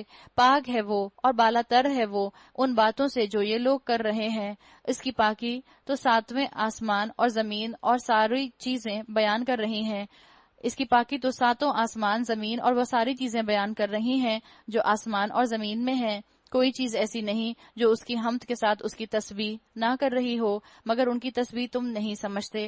حقیقت یہ ہے کہ وہ بڑا ہی بردبار اور درگزر کرنے والا ہے. یعنی اگر تم غور و فکر کرنا چاہتے ہو قرآن پر تو کیا کرو؟ بتا دیا گیا اگر تم قرآن پر غور و فکر کرنا چاہتے ہو تو تسبیح کرو. تسبیح جو ہے وہ تمہارے لیے تمہارا دل ہدایت کے لیے کھول دے گی، اللہ کے احکامات کو اڈاپٹ کرنے کے لیے کھول دے گی. دعا آتی ہے، ایک مفسر ہیں اور جن کا نام بہت آپ نے سنا ہوگا اسلامک ہسٹری کے اندر، اسکالر ابن تیمیہ. ابن تیمیہ دعا کیا کرتے تھے، یا معلم ابراہیم، اے ابراہیم کو سکھانے والے معلم، علمنی، اللہ مجھے بھی سکھا دے. اسی طرح دعا کیا کرتے تھے، یا مفہم سلیمان، اے سلیمان کو حکمت اور فراست اور فہم دینے والے، مفہمنی، مجھے بھی فہم اور حکمت اور فراست عطا کر دے۔ ابن تیمیہ کے لیے آتا ہے کہ جب ان کو کوئی آیت قرآن کی سمجھ نہیں آیا کرتی تھی تو کئی کئی گھنٹے استغفار کیا کرتے تھے۔ ہمیں قرآن کی کوئی بات سمجھ نہ آئے، ہم ترجمہ یاد کرنا چاہ رہے ہیں اور ہمیں ترجمہ یاد نہ ہو رہا ہو، ہم عربی کا کوئی چیز سمجھنا چاہ رہے ہوں، ہم حفظ کرنا چاہ رہے ہیں اور حفظ نہ ہو رہا ہو، ہم کیا کرتے ہیں؟ غصے میں بند کر دیتے ہیں۔ ہم کہتے ہیں میں نہیں کر سکتی، میرا کام نہیں ہے، بھئی میری عمر نہیں ہے اب یہ کام کرنے کی، بھئی میری عقل نہیں چلتی اس کام کے لیے۔ نہیں، کوشش، اور کوشش کے ساتھ کثرت سے استغفار۔ بتا دیا گیا کہ یہی طریقہ رہا اسکالرز کا بھی۔ آپ دیکھیں گی سورہ بنی اسرائیل میں قرآن کا لفظ کئی دفعہ آپ کو ملے گا جب آپ اس کی تلاوت کریں گی۔ جب تم قرآن پڑھتے ہو تو ہم تمہارے اور آخرت پر ایمان نہ لانے والوں کے درمیان ایک پردہ حائل کر دیتے ہیں اور ان کے دلوں پر ایسے غلاف چڑھا دیتے ہیں کہ وہ کچھ نہیں سمجھتے، ان کے کانوں میں گرانی پیدا کر دیتے ہیں، یعنی وہ لاپرواہی کا پردہ پیدا کر دیتے ہیں، اور جب تم قرآن میں اپنے ایک ہی رب کا ذکر کرتے ہو تو وہ نفرت سے منہ موڑ لیتے ہیں۔ ہمیں معلوم ہے کہ جب وہ کان لگا کر تمہاری بات سنتے ہیں تو دراصل کیا سنتے ہیں، اور جب بیٹھ کر باہم سرگوشیاں کرتے ہیں تو کیا کہتے ہیں۔ یہ ظالم آپس میں کہتے ہیں کہ یہ تو ایک سحر زدہ آدمی ہے جس کے پیچھے تم بھاگے جا رہے ہو۔ دیکھو کیسی باتیں ہیں جو یہ لوگ تم پر چھانٹتے ہیں، یہ بھٹک گئے ہیں، انہیں راستہ نہیں ملتا۔ آج بھی جو اللہ کے دین کی باتیں بتائیں، آج بھی جو اللہ کے نام پر کام کرنے والے بڑے بڑے اسکالرز ہیں، ہمارے معاشرے کے لوگ ان کو بھی تانا دینے سے باز نہیں آتے۔ کسی کو یہودی ایجنٹ کہہ دیتے ہیں، کسی کو جو ہے وہابی کہہ دیتے ہیں، کسی کو کہہ دیتے ہیں رسول اللہ صلی اللہ علیہ وسلم کا گستاخ ہے، اور اس کے سارے کام کو جو ہے اپنی ان باتوں سے ضائع کرنے کی کوشش کرتے ہیں۔ لیکن آپ دیکھ لیں جتنا اللہ اور اللہ کے رسول صلی اللہ علیہ وسلم کی باتوں کو، جو لوگ ان کی باتوں کو بتا رہے ہیں، ان کی باتوں کو جھٹلایا جا رہا ہے، اتنا دنیا کے اندر بروکن ہومز ہیں، اتنا دنیا کے اندر پیس اور پراسپیرٹی ویسی نظر نہیں آ رہی جیسی کہ آ سکتی ہے۔ جتنا اللہ کی کتاب کو ریجیکٹ کیا جا رہا ہے، اتنا ہی آپ دیکھیں اتنی میڈیسنز آنے کے باوجود، اتنی ترقی کے باوجود، کیا بیماریاں بڑھتی نہیں جا رہی؟ کیا آزمائشیں بڑھتی نہیں جا رہی؟ اتنے بڑے بڑے گھر، اتنے بڑے بڑے ایسٹس، اتنے بڑے بڑے ایسٹس کے باوجود کیا ماں باپ اپنی عمر کے آخری حصے میں خالی ہاتھ نہیں رہ جاتے؟ ہم نے چاند تک کو تو کانکر کر لیا، فتح کر لیا، اپنے پڑوسی کو ہم جانتے نہیں ہیں۔ یہ تو ہمارا حال ہے۔ یہ اس معاشرے کے اوپر وہ ساری بے چینیاں ہیں جو شریعت کو نہ نافذ کرنے کی وجہ سے ظاہر ہو رہی ہیں۔ تو اللہ تعالیٰ نے یہ بات واضح کر دی کہ جو بھٹک جاتا ہے پھر اس کو راستہ نہیں ملتا۔ وَقَالُوا، اور وہ کہتے ہیں، أَإِذَا كُنَّا عِظَامًا وَرُفَاتًا أَإِنَّا لَمَبْعُوثُونَ خَلْقًا جَدِيدًا، وہ کہتے ہیں جب ہم صرف ہڈیاں اور خاک ہو کر رہ جائیں گے تو کیا ہم نئے سرے سے پیدا کر کے اٹھائے جائیں گے؟ ایک طرح سے اس میں ان کا اعتراض سے زیادہ خوف جھلک رہا ہے کہ شاید ان کو محسوس ہو رہا ہے کہ جو ہماری وشفل تھنکنگ ہے کہ ہم نہیں اٹھائے جائیں گے، کہیں ایسا نہ ہو کہ سچ مچ قیامت آ جائے۔ دل کے اندر کہیں نہ کہیں احساس دبا ہوا ہوتا ہے، اس لیے کہ پائلٹ فلیم اللہ کی معرفت کا تو ہے نا موجود اندر، اس کو غفلت کے پردوں میں چھپا دیا وہ الگ بات ہے، لیکن جب اتنا باہر کے لوگ بولتے ہیں قیامت آئے گی، حساب کتاب ہوگا، اکاؤنٹیبلٹی ہوگی، اللہ کے رسول تمہارے خلاف گواہی دیں گے، وہ پیغام پہنچا کر چلے گئے، تو ایک دل کے اندر خیال تو آتا ہے، اور پھر وہ خیال کیا آتا ہے؟ اللہ کرے قیامت نہ ہی آئے۔ پہلے آتا ہے کہیں آ تو نہیں جائے گی سچ مچ، اور جب آنے لگتا ہے تو انسان سوچتا ہے کہ نہ اللہ نہ کرے قیامت آئے۔ تو اللہ تعالیٰ نے ان کے خوف کو یہاں کھول کر رکھ دیا ہے، ان سے چلے گئے تو ایک دل کے اندر خیال تو آتا ہے، اور پھر وہ خیال کیا آتا ہے؟ اللہ کرے قیامت نہ ہی آئے۔ پہلے آتا ہے کہیں آ تو نہیں جائے گی سچ مچ، اور جب آنے لگتا ہے تو انسان سوچتا ہے کہ نہ اللہ نہ کرے قیامت آئے۔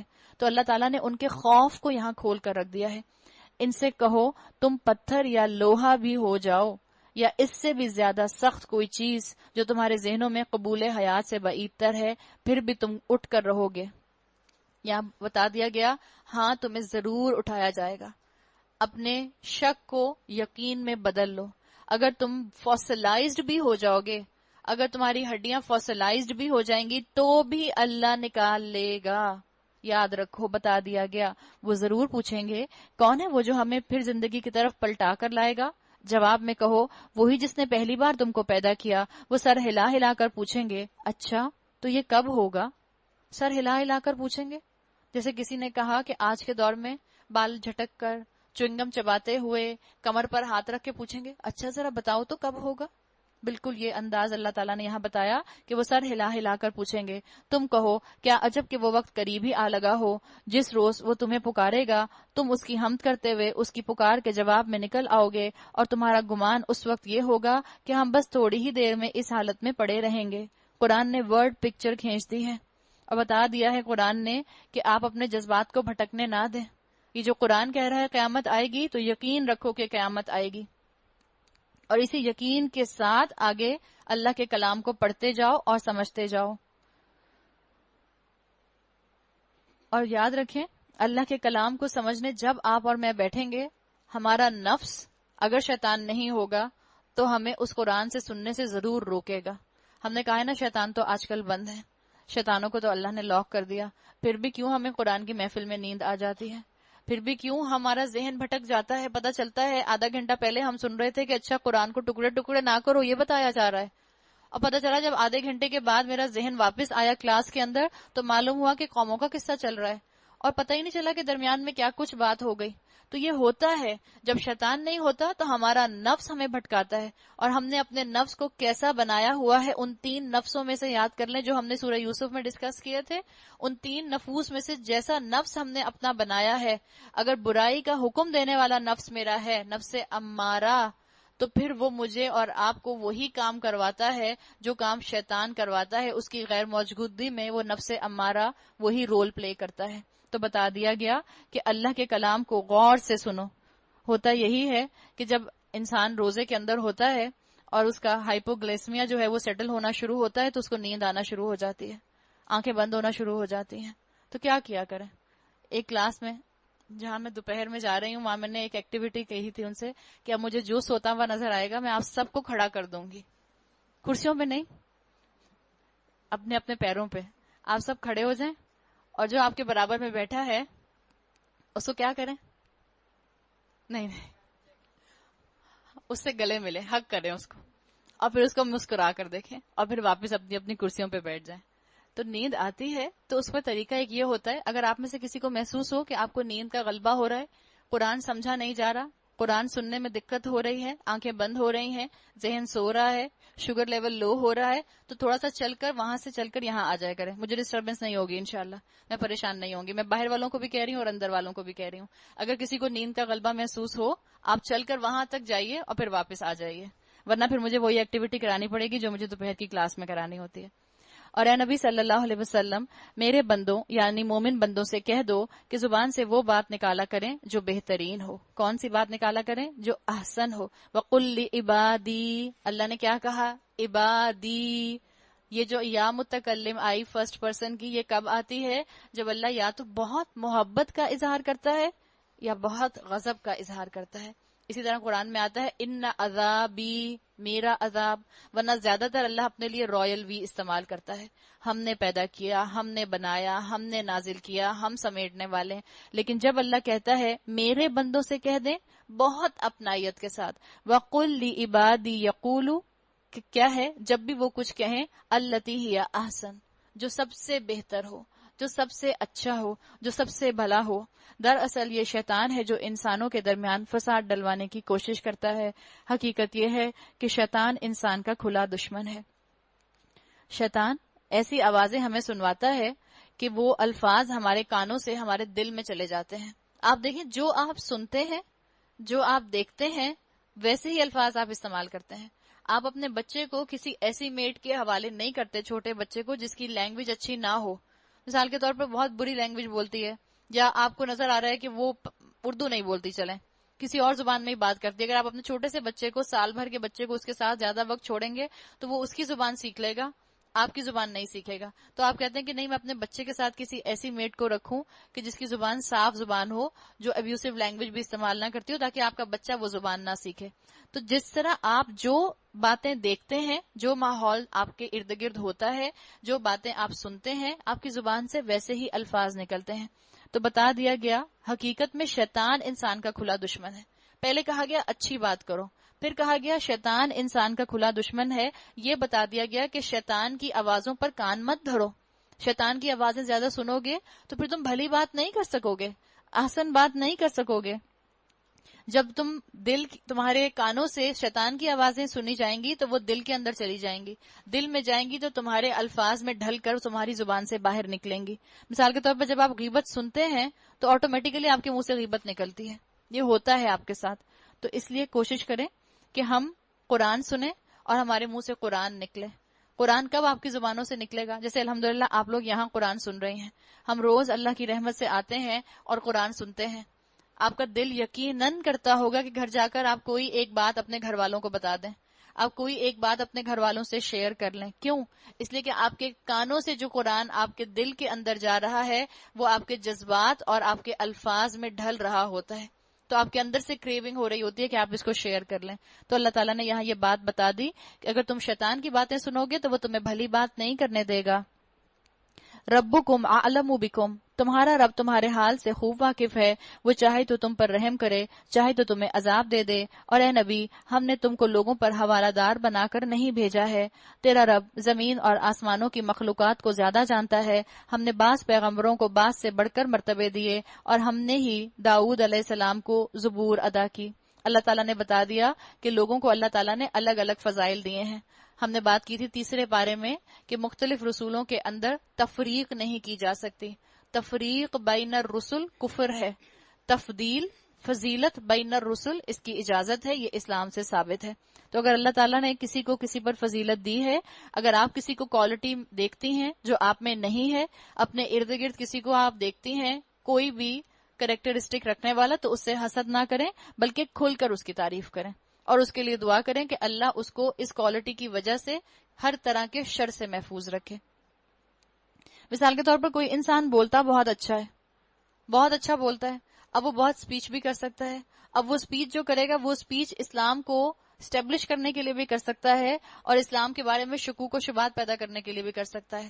تو جس کی آپ کوئی اچھی کوالٹی دیکھیں اس کو آپ سب سے پہلے جو ہے اس کی تعریف کر دیں. یا آپ کا کھلا دل ہوگا، اعلیٰ ظرفی ہوگی، آپ کے کردار کا اعلیٰ حسن ہوگا، اور ساتھ ساتھ اس کو دعا دے دیں کہ اللہ اس میں برکت ڈالے. یا برکت کا مفہوم جب آئے گا انشاءاللہ اس کی اس صفت میں اللہ کی رحمت شامل ہوگی. جس چیز میں اللہ کا نام لے لیا جائے اس چیز میں برکت آ جاتی ہے. اس لیے ہم مسلمانوں کو سکھایا گیا ہے کہ ہر کام شروع کرنے سے پہلے کیا کرو؟ بسم اللہ پڑھ لیا کرو تاکہ برکت آ جائے. کسی نے کہا کہ جب تک میں بولتا نہیں میں اپنے الفاظ کا مالک ہوتا ہوں، اور جب میں بولتا ہوں تو میں اپنے الفاظ کا غلام بن جاتا ہوں. اس لیے کہا جاتا ہے پہلے سوچو، پہلے بولو نہیں، پہلے تولو پھر بولو. یعنی پہلے آپ سوچ لیں کہ آپ نے کیا کہنا ہے اور اس کے بعد بولیں. مومن جو ہوتا ہے سوچ سمجھ کر بولتا ہے.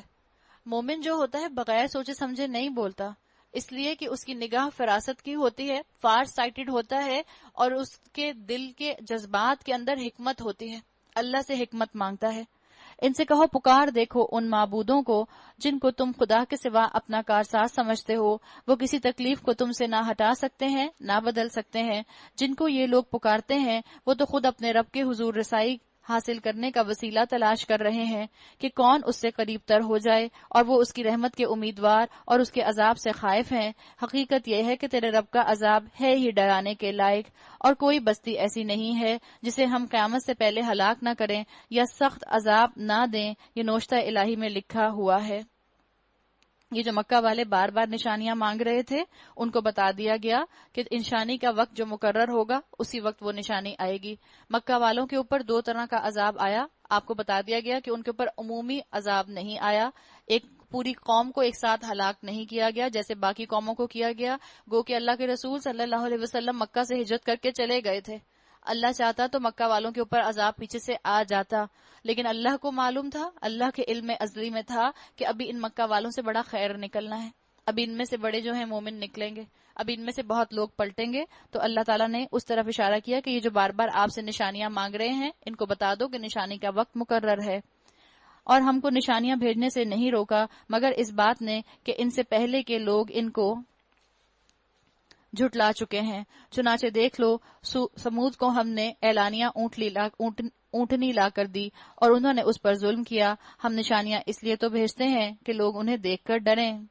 یاد کرو اے نبی صلی اللہ علیہ وسلم، ہم نے تم سے کہہ دیا تھا کہ تیرے رب نے ان لوگوں کو گھیر رکھا ہے، اور یہ جو کچھ ابھی ہم نے تمہیں دکھایا ہے، کیا دکھایا ہے؟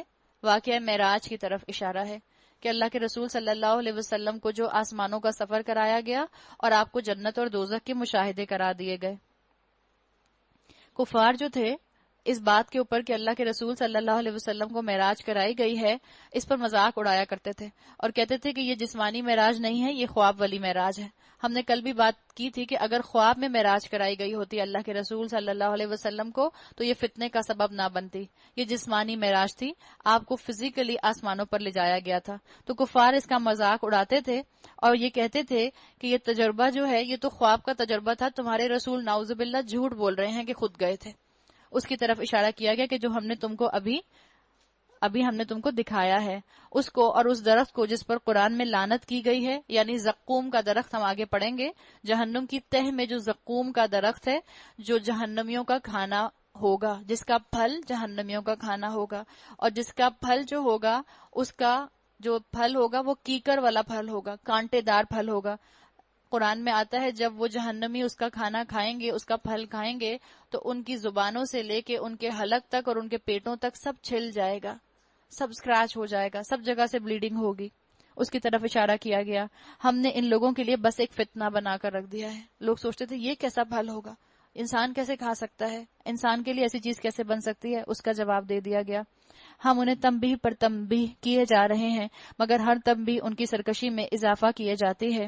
یاد کرو جبکہ ہم نے ملائکہ سے کہا کہ آدم کو سجدہ کرو تو سب نے سجدہ کیا مگر ابلیس نے نہ کیا۔ اس نے کہا کیا میں اس کو سجدہ کروں جسے تو نے مٹی سے بنایا ہے؟ پھر بولا دیکھ تو صحیح، کیا یہ اس قابل تھا کہ تو نے اسے مجھ پر فضیلت دی؟ لئن اخرتنی الی یوم القیامہ لاحتنکن ذریتہ الا قلیلا، اگر تو مجھے قیامت کے دن تک مہلت دے تو میں اس کی پوری نسل کی بیخ کنی کر ڈالوں، یعنی میں اس کی پوری نسل کو ختم کر دوں، بس تھوڑے ہی لوگ مجھ سے بچ سکیں گے۔ اللہ تعالیٰ نے یہاں پر یہ بات ہمیں قرآن میں لکھ کر واضح کر دی، شیطان کی بات کو واضح کر دیا کہ شیطان ہمیں ہر طرح سے بہکانے کی کوشش کرے گا، اور یہاں اس نے خود ہی کہا کہ میں اس کی ذریت کو تباہ کروں گا، اس کی بیخ کنی کروں گا، الا قلیلا، چند لوگ ہی بچیں گے۔ اللہ ہم سب کو اس مائنورٹی میں شامل کرے جس کو شیطان ٹریپ نہیں کر سکے گا۔ شیطان کے خلاف ہماری مدد جو ہے وہ اللہ تعالیٰ 4 طریقوں سے کرتے ہیں۔ ایک، ہماری فطرت، اگر فطرت سلیم ہو، اگر اس کے اندر اللہ کی معرفت کا پائلٹ فلیم جل رہا ہو، اگر اس نے انسان نے اپنی فطرت کے نور کو وحی کے نور سے اٹیچ رکھا ہو۔ دوسرا، کتاب، وحی کا نور اٹیچ ہو گیا، نور علی نور کی کیفیت۔ کتاب بھی انسان کو شیطان کے ٹریپ سے بچا سکتی ہے، یعنی قرآن۔ تیسرے، انبیاء کی سنتیں بھی انسان کو شیطان کے ٹریپ سے بچا سکتی ہیں۔ اور چوتھا، فرشتے جو نیکی کرنے کا تھوڑا سا خیال ہمارے دلوں میں ڈالتے ہیں، نیکی کرنے کے لیے ہمت ہماری بندھاتے ہیں، اس کی طرف اشارہ کر دیا گیا۔ اللہ تعالیٰ نے فرمایا اچھا تو جا، ان میں سے جو بھی تیری پیروی کریں تجھ سمیت ان سب کے لیے جہنم ہی بھرپور جزا ہے۔ تو جس کو اپنی دعوت سے پھسلا سکتا ہے پھسلا لے، ان پر اپنے سوار اور پیادے چڑھا دے، مال اور اولاد میں ان کے ساتھ ساجھا لگا اور ان کو وعدوں کے جال میں پھانس۔ بتا دیا گیا کہ تم جس طرح بھی ان کو پھنسانا چاہ رہے ہو پھنسا لو۔ شیطان کی کامیابی یہی ہے کہ آپ اور میں شیطان کی باتوں کو، ان شوگر کوٹڈ باتوں کو پہچان نہ سکیں اور اس کے دھوکے میں آ جائیں۔ اور یاد رکھیں دنیا میں انسان اس کے دھوکے میں آتا ہے، اور اس کو وہ جو سارے جو وعدے دنیا میں کرتا ہے قیامت میں کہہ دے گا انی بری ہوں، میں تو بری ہوں، میں تو جھوٹ بولتا تھا، اللہ کے وعدے سچے ہیں، مجھے چھوڑ دو۔ تو اپنے گھروں کو شیطان کی آوازوں سے پاک کرنے کی ضرورت ہے، ورنہ اس نے تو کہہ دیا ہے کہ میں ہر طرف سے آؤں گا۔ بصوتک منہم بصوتک واستفزز من استطعت منہم بصوتک۔ شیطان کی آواز کون سی ہے؟ شیطان کی آواز، اسکالرز کہتے ہیں تمام میوزیکل انسٹرومنٹس شیطان کی آوازیں ہیں۔ ہم سوچ لیں، ایسی رنگ ٹونز بھی لگاتے ہوئے احتیاط رکھا کیجئے، اس لیے کہ ہمارے موبائل فونز کے اندر ایسی رنگ ٹونز ہوتی ہیں جو رنگ ٹونز فل فلیج میوزک آرکیسٹرا بج رہا ہوتا ہے، اور ہم ویسے اگر میوزک سے اپنے آپ کو بچا رہے ہیں، کوئی سانگ نہیں سن رہے، کوئی ویڈیو نہیں دیکھ رہے، کوئی سی ڈی نہیں دیکھ رہے، کوئی ڈی وی ڈی نہیں سن رہے، لیکن ہم نے میوزک کی رنگ ٹون اپنے موبائل میں لگائی ہوئی ہے، تو we have to be very careful, اس لیے کہ وہ بھی میوزک ہے۔ اسکالرز نے کہہ دیا میوزیکل انسٹرومنٹ شیطان کی آوازیں ہیں۔ اسی طرح اللہ کے بندے اس آواز کو پہچان جاتے ہیں جو شیطان کی آوازیں ہیں. ہر وہ آواز جو اپنے خاندان کے بلند ہونے کا نعرہ لگائے وہ بھی شیطان کی آواز ہے. ہر وہ آواز جو نیشنلزم کا نعرہ لگائے. ہم پاکستانی پہلے بعد میں کچھ اور. ہم مسلمان پہلے ہیں بعد میں پاکستانی ہیں. نیشنلزم کا نعرہ لگانے والے بھی شیطان کے بھائی ہو سکتے ہیں. اللہ کی نافرمانی کی طرف جو بلائے وہ بھی شیطان کی آواز. ابن عباس کے مطابق رضی اللہ عنہ کے مطابق شیطان کی آواز کیا ہے؟ موسیقی. آل کائنڈ آف میوزک ابن عباس نے کہہ دیا شیطان کی آواز ہے. تعصب کا نعرہ لگانے والا شیطان کی آواز. شرک کی طرف لانے والا شیطان کی آواز. ایسے لگتا ہے اس آیت کو پڑھیں کہ شیطان کی فوج ہے جو چلی آ رہی ہے, ہماری طرف دوڑے آ رہی ہے ہم پر حملہ کرنے کے لیے. ایک فوج کے بارے میں آپ کو پتا چلے کہ صبح آپ کے اوپر حملہ کرنے والی ہے تو آپ اپنی نیند پوری نہیں کر سکتے, آپ اپنی تیاری شروع کر دیتے ہیں.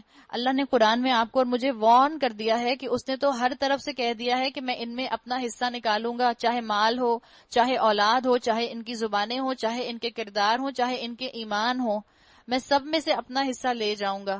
تو اس کی تو ایک فوج چلی آ رہی ہے. کیا تیاری کی میں نے اور آپ نے؟ اس کا ایک ہی طریقہ ہے, اپنے آپ کو قرآن کے ساتھ جوڑ لیجئے, آپ شیطان کے حملوں سے انشاءاللہ بچ جائیں گے.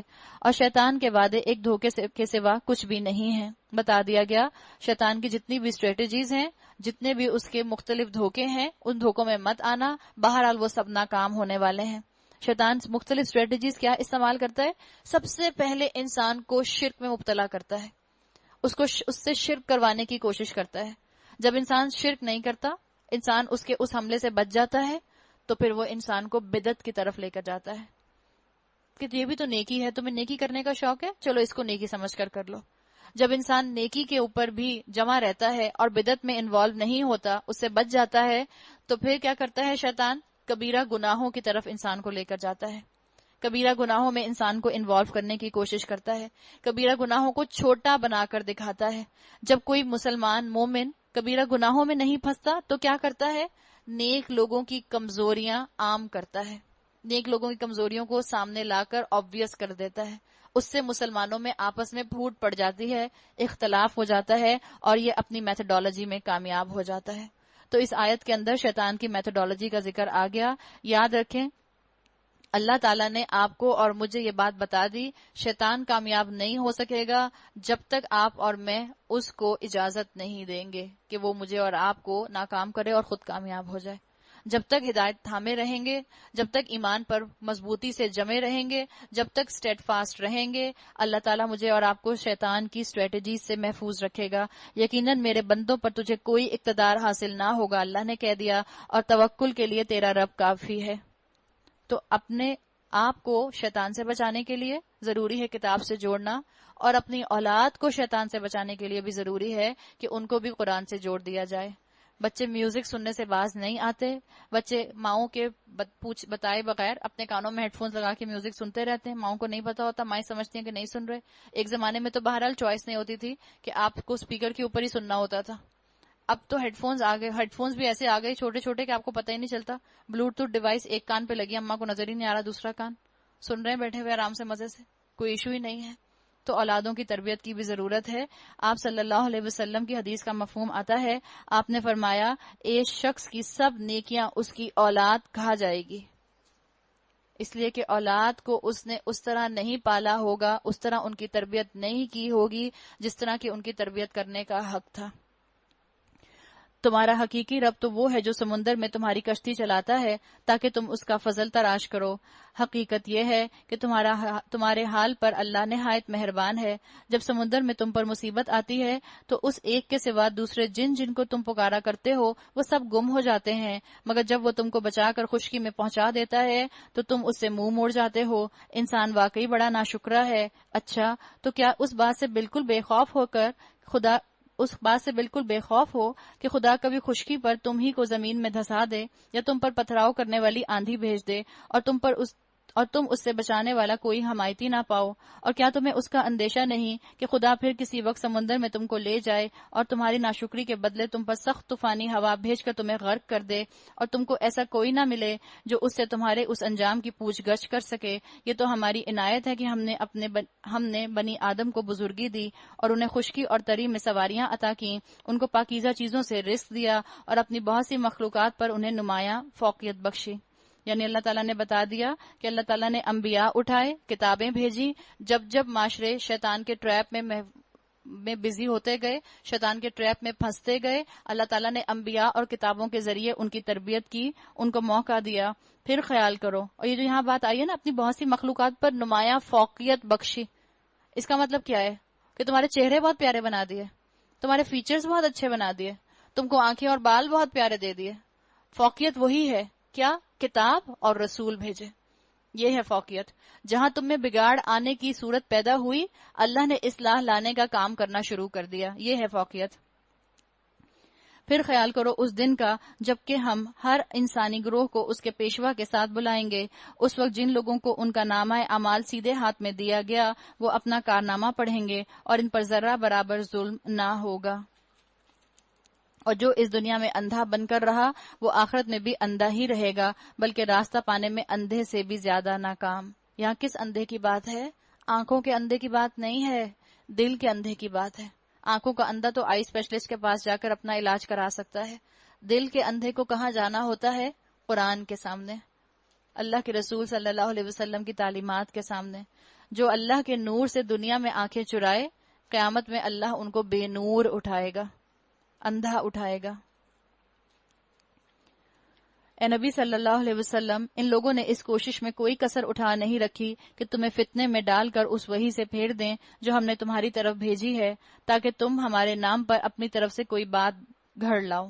یہاں بتا دیا گیا کہ قرآن کے اندر پبلک پاپولیرٹی کی بیسس کے اوپر آپ چینجز نہیں کر سکتے، رد و بدل نہیں کر سکتے. آج بھی لوگ کہتے ہیں کہ جنت تو کوئی شارٹ کٹ بتا دیں، کوئی ایسا عمل بتا دیں کہ میں فوراً جنت میں پہنچ جاؤں، بس کوئی ایسا عمل بتا دیں کہ جس ایک عمل کو کر کے میں بس جنتی بن جاؤں. جنت میں پہنچنے کا کوئی شارٹ کٹ نہیں ہے. ہم پیچھے پڑھ آئے ہیں، اللہ نے بتا دیا کہ من کسب سیئۃ، جس کسی نے ایک برائی بھی کمائی، وَأَحَاطَتْ بِهِ خَطِیئَتُهُ، اور اس کی اس برائی نے اس کو گھیر لیا، یعنی اس کی ایک برائی نے، اس ایک کبیرہ گناہ نے اس کی زندگی میں لائف سٹائل کی جگہ لے لی، تو اللہ تعالیٰ اس کو آگ کا ساتھی بنائے گا. شارٹ کٹ کوئی نہیں ہے جنت میں پہنچنے کا. انسان کو قرآن اور حدیث مشکل لگتا ہے تو انسان چاہتا ہے کہ کوئی من پسند ورژن مل جائے اس کو. وہ بتا دیا گیا کہ ایسا تو ممکن نہیں ہے. اگر تم ایسا کرتے تو وہ ضرور تمہیں اپنا دوست بنا لیتے، اور بعید نہ تھا کہ اگر ہم تمہیں مضبوط نہ رکھتے تو تم ان کی طرف کچھ نہ کچھ جھک جاتے. خطاب رسول اللہ صلی اللہ علیہ وسلم سے ہے، عتاب لوگوں کی طرف ہے کہ جو کتاب میں تبدیلی کے مطالبے کر رہے تھے ان کو بتا دیا گیا کہ اگر کوئی کتاب میں تبدیلی کی کوشش کرے گا تو اللہ اس کو عذاب دے گا. اور ایڈریس کیا گیا رسول اللہ صلی اللہ علیہ وسلم کو تاکہ لوگ بھی اس چیز کو اپنے لیے مشعل راہ بنا لیں، اور آخرت میں دوہرے عذاب کا اس کو مزہ چکھاتے. پھر ہمارے مقابلے میں کوئی مددگار تم نہ پاتے، اور یہ لوگ اس بات پر بھی تلے رہے ہیں کہ تمہارے قدم اس سرزمین سے اکھاڑ دیں اور تمہیں یہاں سے باہر نکال کریں. لیکن اگر یہ ایسا کریں گے تو تمہارے بعد یہ خود یہاں کچھ زیادہ دیر نہ ٹھہر سکیں گے. یہ ہمارا مستقل طریقہ کار ہے جو ان سب رسولوں کے معاملے میں ہم نے برتا ہے جنہیں تم سے پہلے ہم نے بھیجا تھا، اور ہمارے طریقہ کار میں تم کوئی تغیر نہ پاؤ گے. اقم الصلاۃ لدلوک الشمس الی غسق اللیل وقرآن الفجر ان قرآن الفجر کان مشہودا. نماز قائم کرو زوال آفتاب سے لے کر رات کے اندھیرے تک، اور فجر کے قرآن کا بھی اہتمام کرو کیونکہ قرآن فجر مشہود ہوتا ہے. یعنی نماز میں، فجر کی نماز میں جو فجر کی جماعت ہوتی ہے، اگر آپ جماعت پڑھ رہے ہیں تو اس میں بھی، یا اگر آپ گھر میں پڑھ رہے ہیں اس میں بھی اپنی رکعت کے اندر طویل قیام کرنے کی کوشش کریں. ایک دو صورتیں ضرور ایسی یاد کر لیں جس کو آپ فجر کی نماز میں آسانی سے پڑھ سکیں. تو یہاں بتا دیا گیا کہ فجر کی نماز جہاں چھوڑنا کبیرہ گناہ ہے، وہاں فجر کی نماز کے اندر طویل قیام کرنا یہ بہت ہی پسندیدہ عمل ہے. اور یاد رکھیں جس نے فجر کی نماز چھوڑ دی، قضا کر دی، اس نے اپنے دن کا آغاز کبیرہ گناہ سے کیا، اور جس نے اپنے دن کا آغاز کبیرہ گناہ سے کیا پھر سارا دن اس کا کیسے گزرے گا آپ خود جانتے ہیں. صبح اٹھتے ساتھ آپ کو فون آ جائے کہ آج آپ کی میڈ نہیں آ رہی، اور آپ کی 2 میڈ جو دونوں نے کہہ دیا وہ آج نہیں آ رہی، تو پھر آپ کا موڈ کیسا رہتا ہے سارا دن؟ سارا دن آپ ٹینس رہتے ہیں، سارا دن آپ پریشان رہتے ہیں. کبیرہ گناہوں کے اثرات ہوتے ہیں، جیسے نیکیوں کے اثرات ہوتے ہیں ایسے ہی گناہوں کے اثرات بھی ہوتے ہیں. تو فجر کی نماز کا خاص اہتمام کریں اور کوشش کریں زیادہ حفظ کر لیں، کوئی 1-2 صورتیں لمبی، تاکہ آپ فجر کی نماز میں، فجر کے فرائض میں وہ صورتیں پڑھ کر اپنے قیام کو طویل کر سکیں. اگر آپ کو ابھی مثال کے طور پر صورتیں لمبی والی حفظ نہیں ہیں تو آپ یہ بھی کر سکتے ہیں کہ فجر کی نماز پڑھنے کے بعد قرآن پڑھنے کی کوشش ضرور کریں، قرآن کی تلاوت ضرور کریں. شیطان کہے گا اتنی نیند آ رہی ہے، اتنی نیند آ رہی ہے، سو جاتے ہیں، اٹھ کے پڑھ لوں گی نا، جب اٹھوں گی تب پڑھ لوں گی. شیطان آپ کو کیا کہے گا؟ پڑھنے نہیں دے گا. رمضان میں تو شاید آپ ہمت کر بھی لیں، رمضان کے علاوہ فجر کے بعد قرآن پڑھنا مشکل ترین عمل ہوتا ہے. تو اس میں آپ کیا کر سکتی ہیں؟ آپ اپنے آپ سے کہیں اچھا ایسا کرتی ہوں، ذرا قرآن اٹھا کر دیکھ لیتی ہوں کیسا ہے. اٹھا کر دیکھ لیں، کہیں اچھا بس کھول کر دیکھتی ہوں پھر بند کر دوں گی. اب جب کھول لیں تو کہیں اچھا صرف ایک آیت پڑھ کر دیکھتی ہوں، اور اپنا اعوذ باللہ بسم اللہ پڑھ کے بس ایک آیت پڑھ لیں. اگر آپ کا اور دل کرے اور پڑھ لیں، ورنہ کم سے کم ایک آیت ہی پڑھ لیں. انشاءاللہ آپ کی یہ عادت آپ کو فجر کے بعد قرآن پڑھنے کی عادت پر لے ڈال دے گی. لیکن اپنے آپ کو ضرور کچھ نہ کچھ قرآن پڑھوائیے فجر کی نماز کے بعد. اس کا ذکر آپ نے قرآن میں بھی پڑھ لیا، اس لیے کہ فجر کی نماز کے وقت جو ہیں فرشتے حاضر ہوتے ہیں. یہاں سے فرشتے ہمارے جن کی ڈیوٹیز بدل رہی ہوتی ہیں، وہ فرشتہ جو ہے وہ رات بھر کا جو ہوتا ہے وہ جا رہا ہوتا ہے، دوسرے فرشتے آ رہے ہوتے ہیں. تو جو فرشتے جا رہے ہوتے ہیں وہ بھی اللہ کو بتاتے ہیں کہ آپ کا بندہ عبادت کر رہا تھا. جو فرشتے آتے ہیں وہ بھی آپ کی گواہی لکھ لیتے ہیں کہ جب ہم آئے، جب ہم نے اپنی ڈیوٹی لی، اس وقت بھی یہ اللہ کا بندہ اللہ کی عبادت کر رہا تھا. وَمِنَ اللَّيْلِ فَتَهَجَّدْ بِهِ نَافِلَةً، اور رات کو تہجد پڑھو، یہ تمہارے لیے نفل ہے. بعید نہیں تمہارا رب تمہیں مقام محمود پر فائز کر دے. خاص طور پر یہ مقام محمود پر فائز کرنے کی بات کس کی آئی ہے؟ رسول اللہ صلی اللہ علیہ وسلم کی. آپ صلی اللہ علیہ وسلم کو یہ خاص مقام عطا کیا جائے گا، عام انسانوں کی اس میں بات نہیں ہے. وَقُلْ رَبِّ أَدْخِلْنِي مُدْخَلَ صِدْقٍ وَأَخْرِجْنِي مُخْرَجَ صِدْقٍ وَاجْعَلْ لِي مِن لَّدُنْكَ سُلْطَانًا نَصِيرًا، اور دعا کرو پروردگار مجھ کو جہاں بھی تو لے جا سچائی کے ساتھ لے جا، اور جہاں سے بھی نکال سچائی کے ساتھ نکال، اور اپنی طرف سے ایک اقتدار کو میرا مددگار بنا دے. یعنی یہاں پر ہجرت کی طرف اشارہ آ گیا آپ صلی اللہ علیہ وسلم کو کہ اللہ آپ کو سلطان عطا کرے گا. سلطان کا مطلب ہوتا ہے اقتدار، حکومت. اللہ آپ کو حکومت عطا کرے گا. تو یہاں بتا دیا گیا کہ اللہ تعالیٰ آپ کے لیے جو ہے وہ خود بخود درجات میں بلندی کرے گا. آپ اللہ سے دعا کریں اور سچ کی بات کریں اور سچ کی جگہ پر جانے کی اپنے لیے کوششیں کریں. اور اعلان کر دو. کیا اعلان کر دو؟ جا الحق وزہق الباطل، حق آ گیا اور باطل مٹ گیا، باطل تو مٹنے ہی والا ہے. اس آیت کو آپ صلی اللہ علیہ وسلم پڑھتے جاتے تھے فتح مکہ کے موقع پر، اور خانہ کعبہ کے بتوں کو توڑتے جاتے تھے. وَقُلْ جَاءَ الْحَقُّ وَزَهَقَ الْبَاطِلُ إِنَّ الْبَاطِلَ كَانَ زَهُوقًا. ہم اس قرآن کے سلسلہ تنزیل میں وہ کچھ نازل کر رہے ہیں جو ماننے والوں کے لیے شفا اور رحمت ہے. ہم ظالموں کے لیے خسارے کے سوا اور کسی چیز میں اضافہ نہیں کرتے. انسان کا حال یہ ہے کہ جب ہم اس کو نعمت عطا کرتے ہیں تو وہ اینٹتا اور منہ پیٹ موڑ لیتا ہے. کیا کرتا ہے؟ جب نعمت ملتی ہے تو اللہ ہی کو بھول جاتا ہے. جس نے نعمت کی اسی ہی کی قدر نہیں کرتا، احسان کرنے والے ہی کو بھول جاتا ہے، اور جب ذرا مصیبت سے دوچار ہوتا ہے تو مایوس ہونے لگتا ہے. اے نبی صلی اللہ علیہ وسلم ان لوگوں سے کہہ دو قل کل یعمل علی شاکلتہ، ہر ایک اپنے طریقے پر عمل کر رہا ہے، اب یہ تمہارا رب ہی بہتر جانتا ہے کہ سیدھی راہ پر کون ہے. شاکلہ کہتے ہیں اللہ تعالیٰ نے ہر انسان کے اندر، اسکالرز کہتے ہیں، ایک ہڈن پوٹینشیل رکھا ہے. ہر انسان میں ایک خوبی ڈومیننٹ ہوتی ہے اس کی. کسی کے اندر سوچنے سمجھنے کی کوالٹی ڈومیننٹ ہوتی ہے، کسی کے اندر گفتگو کرنے کی کوالٹی ڈومیننٹ ہوتی ہے، کسی کے اندر بات کو معاملہ فہمی تک پہنچنے کی خاصیت جو ہے وہ زیادہ صلاحیت کے ساتھ ہوتی ہے، کسی کے اندر پلاننگ کرنے کی خاصیت ہوتی ہے، کسی کے اندر اعتماد زیادہ ہوتا ہے، کسی کے اندر جو ہے وہ دلائل کے ساتھ بات کرنے کی کوالٹی ہوتی ہے. اب آپ کا اور میرا کام کیا ہے؟ ہم اپنی اپنی پرسنالٹیز کے اندر سے اپنی اس کوالٹی کو کھول کر باہر نکال لیں اور دیکھیں کہ میں اسلام کی مشینری میں کہاں فٹ ہو سکتی ہوں۔ اللہ نے آپ میں سے ہر ایک کے اندر کوئی نہ کوئی ایک ایسی صفت رکھی ہے جو کسی دوسرے میں نہیں ہوگی آپ سے زیادہ۔ تو اب آپ کا کام ہے، اور یہ کیسے ڈھونڈ سکتا ہے انسان؟ اس کے دو ہی طریقے ہیں۔ ایک، انسان قرآن کے ساتھ اپنے آپ کو اٹیچ کر لے، قرآن کی روشنی میں عمل کرنا شروع کر دے۔ آپ دیکھیں اللہ تعالیٰ آپ کو خود بخود بتا دیں گے، آپ کی ڈائریکشن اللہ وہ کر دے گا، آپ اسی ڈائریکشن میں جانے لگ جائیں گے جس ڈائریکشن میں آپ کی کوئی صفت جو ہے وہ پرومیننٹ ہوگی۔ یا نیک دوست، اچھے دوست، وہ آپ کو اچھا مشورہ دے سکتے ہیں اور آپ کو بتا سکتے ہیں کہ کون سی خوبی آپ میں ایسی ہے جس خوبی کو آپ استعمال کر کے دین کو سربلند کر سکتی ہیں۔ یہ لوگ تم سے روح کے بارے میں پوچھتے ہیں، کہو یہ روح میرے رب کے حکم سے آتی ہے، مگر تم لوگوں نے علم سے کم ہی بہرا پایا ہے۔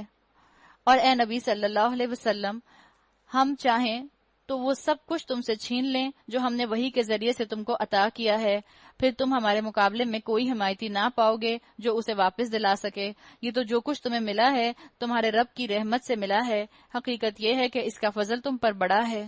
بتا دیا گیا آپ صلی اللہ علیہ وسلم کو اور آپ صلی اللہ علیہ وسلم کے ذریعے ہم سب کو کہ جو اللہ نے مجھے اور آپ کو موقع دیا ہے ہدایت کا، یہ جو آپ کے اور میرے دل کے دروازے پر ہدایت نوک کر رہی ہے، یہ اللہ کی طرف سے بڑا انعام ہے، اس کو ضائع نہ کرنا۔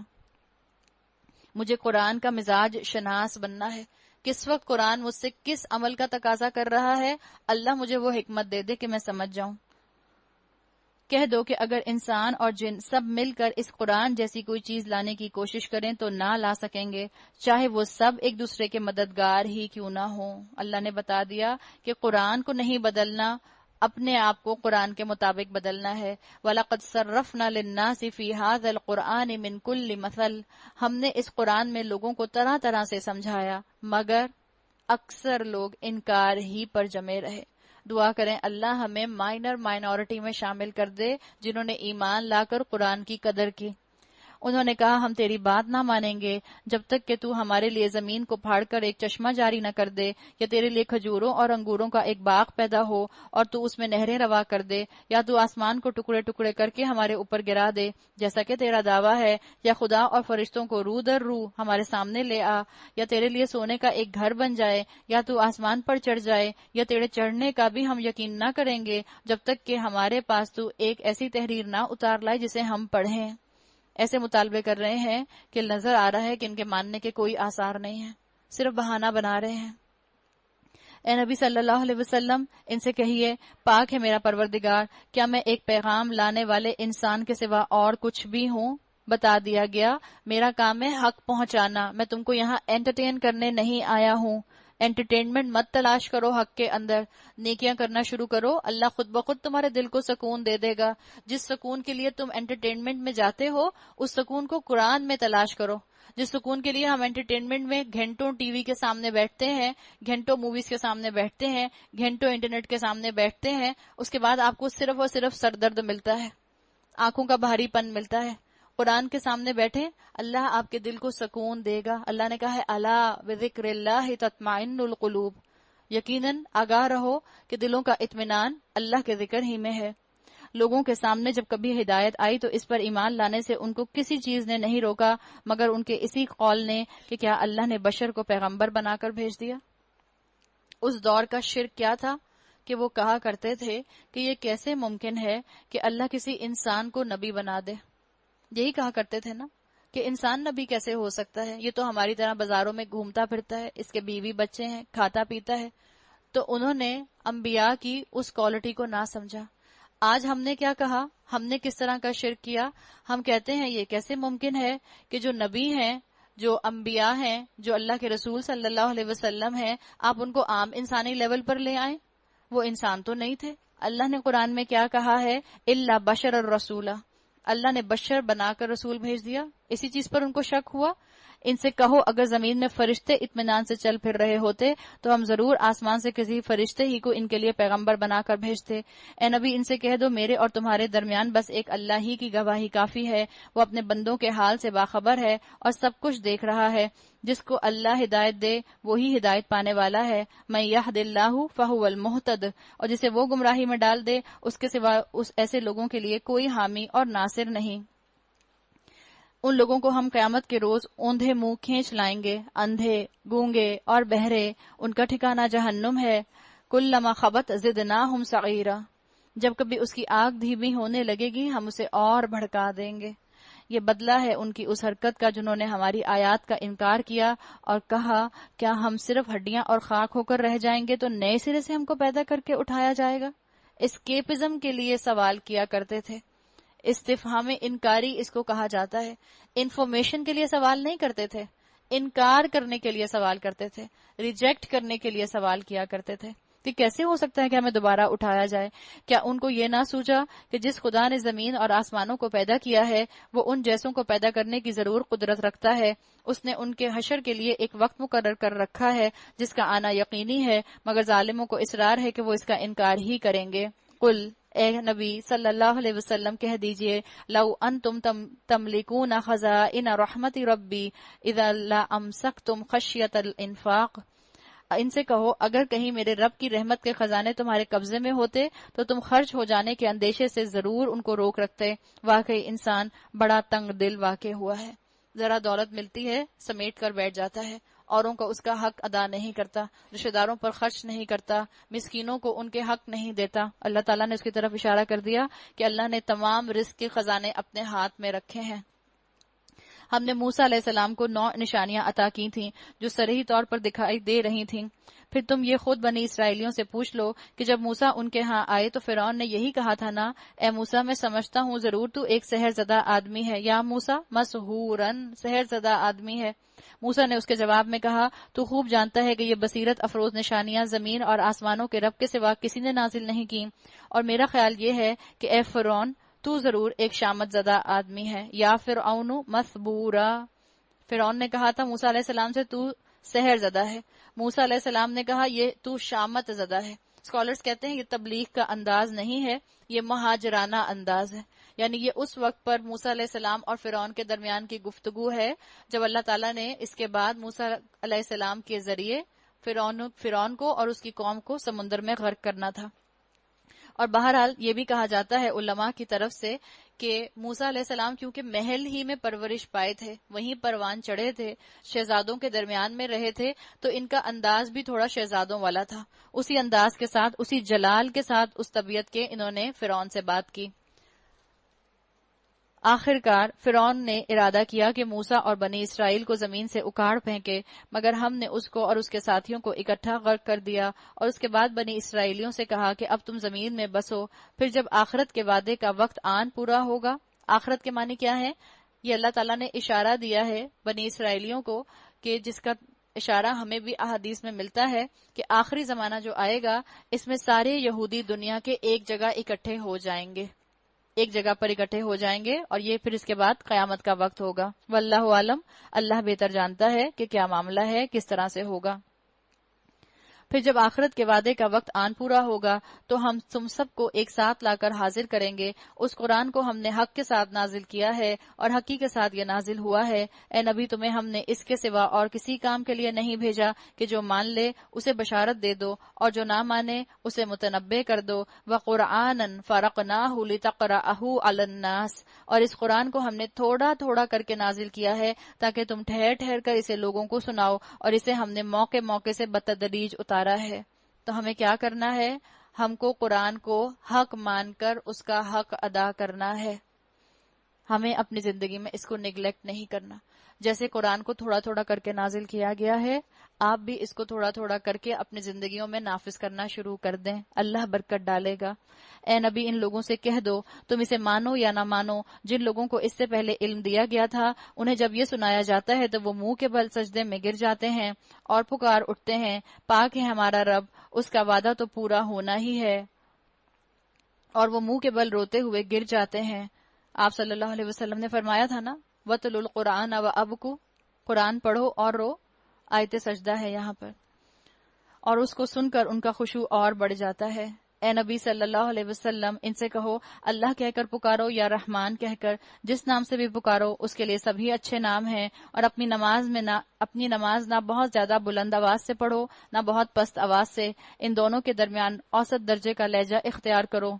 آپ صلی اللہ علیہ وسلم نے ایک مرتبہ حضرت ابو بکر صدیق رضی اللہ عنہ کو نماز پڑھتے ہوئے دیکھا کہ بہت ہی دھیمی آواز میں نماز پڑھ رہے تھے، اور ایک دفعہ ابو بکر حضرت عمر کو دیکھا تو وہ بہت اونچی آواز میں تلاوت کر رہے تھے، تو آپ نے حضرت عمر سے کہا کہ تھوڑی اپنی آواز کو آہستہ کرو، اور حضرت ابو بکر سے کہا کہ اپنی آواز کو تھوڑا بلند کرو۔ تو کوشش کریں کہ اپنی نماز میں آپ درمیانہ معاملہ رکھیں۔ جیسے آپ کہا جاتا ہے کہ آپ نماز کیسے پڑھیں، آپ ایک لفظ تھوڑا سا اونچا پڑھ لیں اور باقی آپ اپنا نارمل پڑھیں۔ جیسے آپ پڑھیں الحمدللہ رب العالمین الرحمن الرحیم مالک یوم الدین ایاک نعبد، اس طرح سے پڑھ لیں تو اس میں آپ کا بیلنس کا معاملہ ہو جائے گا، دونوں طرح کا معاملہ ہو جائے گا۔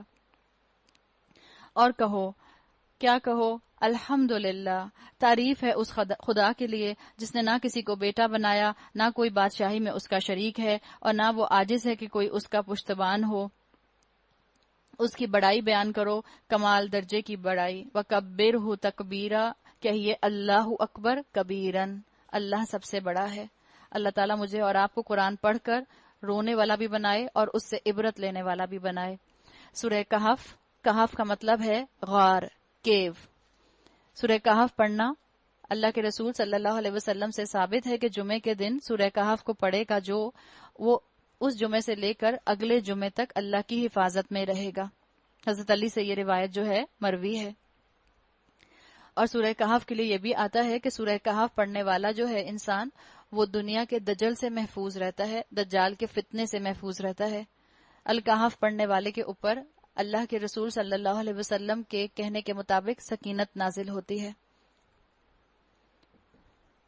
آج کل جو دنیا کا دھوکہ، دنیا کا دجل بڑھتا جا رہا ہے، تو ہم بھی ضرور جمعے کے دن سورہ کہف پڑھنے کا اہتمام کریں اور اپنے بچوں کو بھی سورہ کہف پڑھنے کا ضرور کہیں۔ جمعے کے دن کا وظیفہ بہترین درود شریف، درود ابراہیمی اور یہ سورہ کہف۔ اگر آپ کو کسی جمعے میں پوری سورہ کہف پڑھنے کا موقع نہ بھی ملے تو احادیث سے پہلی 10 آیات اور آخری 10 آیات کا بھی اندازہ معلوم ہوتا ہے کہ وہ بھی پڑھی جا سکتی ہیں، اور سورہ کہف کی پہلی 10 آیات کو آپ آرام سے یاد بھی کر سکتے ہیں، تو ضرور اس کا اہتمام کریں۔ الحمدللہ الذی انزل علی عبدہ الکتاب ولم یجعل لہ عوجا، تعریف اللہ ہی کے لیے ہے جس نے اپنے بندے پر یہ کتاب نازل کی اور اس میں کوئی ٹیڑھ نہ رکھی۔ بتا دیا گیا اللہ تعالیٰ نے بیلنسڈ کتاب، ماڈریٹ کتاب نازل کی ہے جو انسان کی فطرت کے تقاضے پورے کرتی ہے، غیر فطری روک ٹوک اس میں نہیں ہے، بالکل فطرت سے میچ کرتی ہوئی کتاب ہے، اس میں کوئی ٹیڑھ نہیں، ٹھیک ٹھیک سیدھی بات کہنے والی کتاب، تاکہ وہ لوگوں کو اللہ کے سخت عذاب سے خبردار کر دے اور ایمان لا کر نیک عمل کرنے والوں کو خوشخبری دے دے کہ ان کے لیے بڑا اچھا اجر ہے جس میں وہ ہمیشہ رہیں گے، اور ان لوگوں کو ڈرا دے جو کہتے ہیں کہ اللہ نے کسی کو بیٹا بنایا ہے، اس بات کا نہ انہیں کوئی علم ہے اور نہ ان کے باپ دادا کو تھا، بڑی بات ہے جو ان کے منہوں سے نکلتی ہے، وہ محض جھوٹ بولتے ہیں۔ اچھا اے نبی صلی اللہ علیہ وسلم، شاید تم ان کے پیچھے غم کے مارے اپنی جان کھو دینے والے ہو اگر یہ اس تعلیم پر ایمان نہ لائے۔ آپ دیکھیں صحابہ نے کس طرح سے اپنی زندگیاں لگا دیں دین کے لیے، جس کتاب کی حفاظت میں اتنا خون بہا ہے، جس کتاب کے لیے رسول اللہ صلی اللہ علیہ وسلم نے اپنی زندگی کے 23 سال لگا دیے، صرف کر دیے، وقف کر دیے۔ آپ کو ذہنی اذیتیں دی گئیں، آپ کو جسمانی اذیتیں دی گئیں، آپ کو وربل پرسیکیوشن کیا گیا۔ اس کتاب کے اوپر اگر آپ اور میں ایمان نہیں لائیں گے تو سوچیں اللہ کے رسول صلی اللہ علیہ وسلم کو قیامت کے دن کتنا دکھ ہوگا اس امت کے بارے میں۔ اللہ نے کہا کہ آپ ان کے لیے اپنی جان کو گھلا دینے والے ہیں کہ یہ ایمان نہ لائیں۔ صحابہ کو دیکھ کر رسول اللہ صلی اللہ علیہ وسلم کو کتنی خوشی ہوتی ہوگی، اور جب ہماری امت اللہ کے رسول کے سامنے روز محشر پہنچے گی تو پھر اللہ کے رسول میرے اور آپ کے لیے کیا سوچیں گے؟ وہی جو سورہ فرقان میں ہم پڑھ لیں گے کہ اللہ کے رسول آپ کے اور میرے خلاف گواہی دیں گے کہ اللہ میری اس قوم نے قرآن کو چھوڑ دیا تھا، اور پھر وہ ہمارے حق میں شفاعت نہیں کریں گے۔ واقعہ یہ ہے کہ جو کچھ سر و سامان بھی زمین پر ہے اس کو ہم نے زمین کی زینت بنایا ہے تاکہ ان لوگوں کو آزمائیں ان میں کون بہتر عمل کرنے والا ہے؟ آخرکار اس سب کو ہم چٹیل میدان بنا دینے والے ہیں. یعنی اللہ نے ایک عارضی ٹینٹ لگایا ہے دنیا کا. جیسے ٹینٹ رول کر دیا جاتا ہے، اٹھا دیا جاتا ہے، ایسے ہی ایک دن دنیا کو بھی رول کر دیا جائے گا. اب ایک واقعہ شروع ہو رہا ہے، ایک قصہ شروع ہو رہا ہے. سورہ یوسف میں آپ نے حضرت یوسف علیہ السلام کی جوانی کا قصہ پڑھا تھا. وہ ایک انفرادی قصہ تھا. اسی طرح یہاں پر بھی نوجوانوں کی بات ہے. یہاں ایک یوتھ گروپ کی بات ہے، پورے کے پورے نوجوانوں کے گروپ کی بات ہے جنہوں نے اپنے لیے ڈیسائیڈ کیا کہ ہم اللہ کی بندگی اپنی زندگی میں لے کر آئیں گے. قرآن کے یہ قصے کو آپ اگر گبنس کی ہسٹری پڑھیں تو اس کے اندر بھی سٹوری آف 7 سلیپرز کے نام سے یہ وہاں موجود ہے. کیا تم سمجھتے ہو کہ غار اور قطبے والے ہماری کوئی بڑی عجیب نشانیوں میں سے تھے؟ جب وہ چند نوجوان غار میں پناہ گزین ہوئے اور انہوں نے کہا، اے ہمارے پروردگار، ربنا آتنا من لدنک رحمہ وہیئ لنا من امرنا رشدا، اے ہمارے پروردگار ہم کو اپنی رحمت خاص سے نواز اور ہمارا معاملہ درست کر دے. یہ وہ لوگ تھے جنہوں نے اپنا فیتھ ڈکلیئر کیا تھا. تو ہم نے انہیں اسی غار میں تھپک کر سال ہر سال کے لیے گہری نیند سلا دیا، بالکل جیسے ماں اپنے بچے کو تھپک تھپک کر سلا دیتی ہے.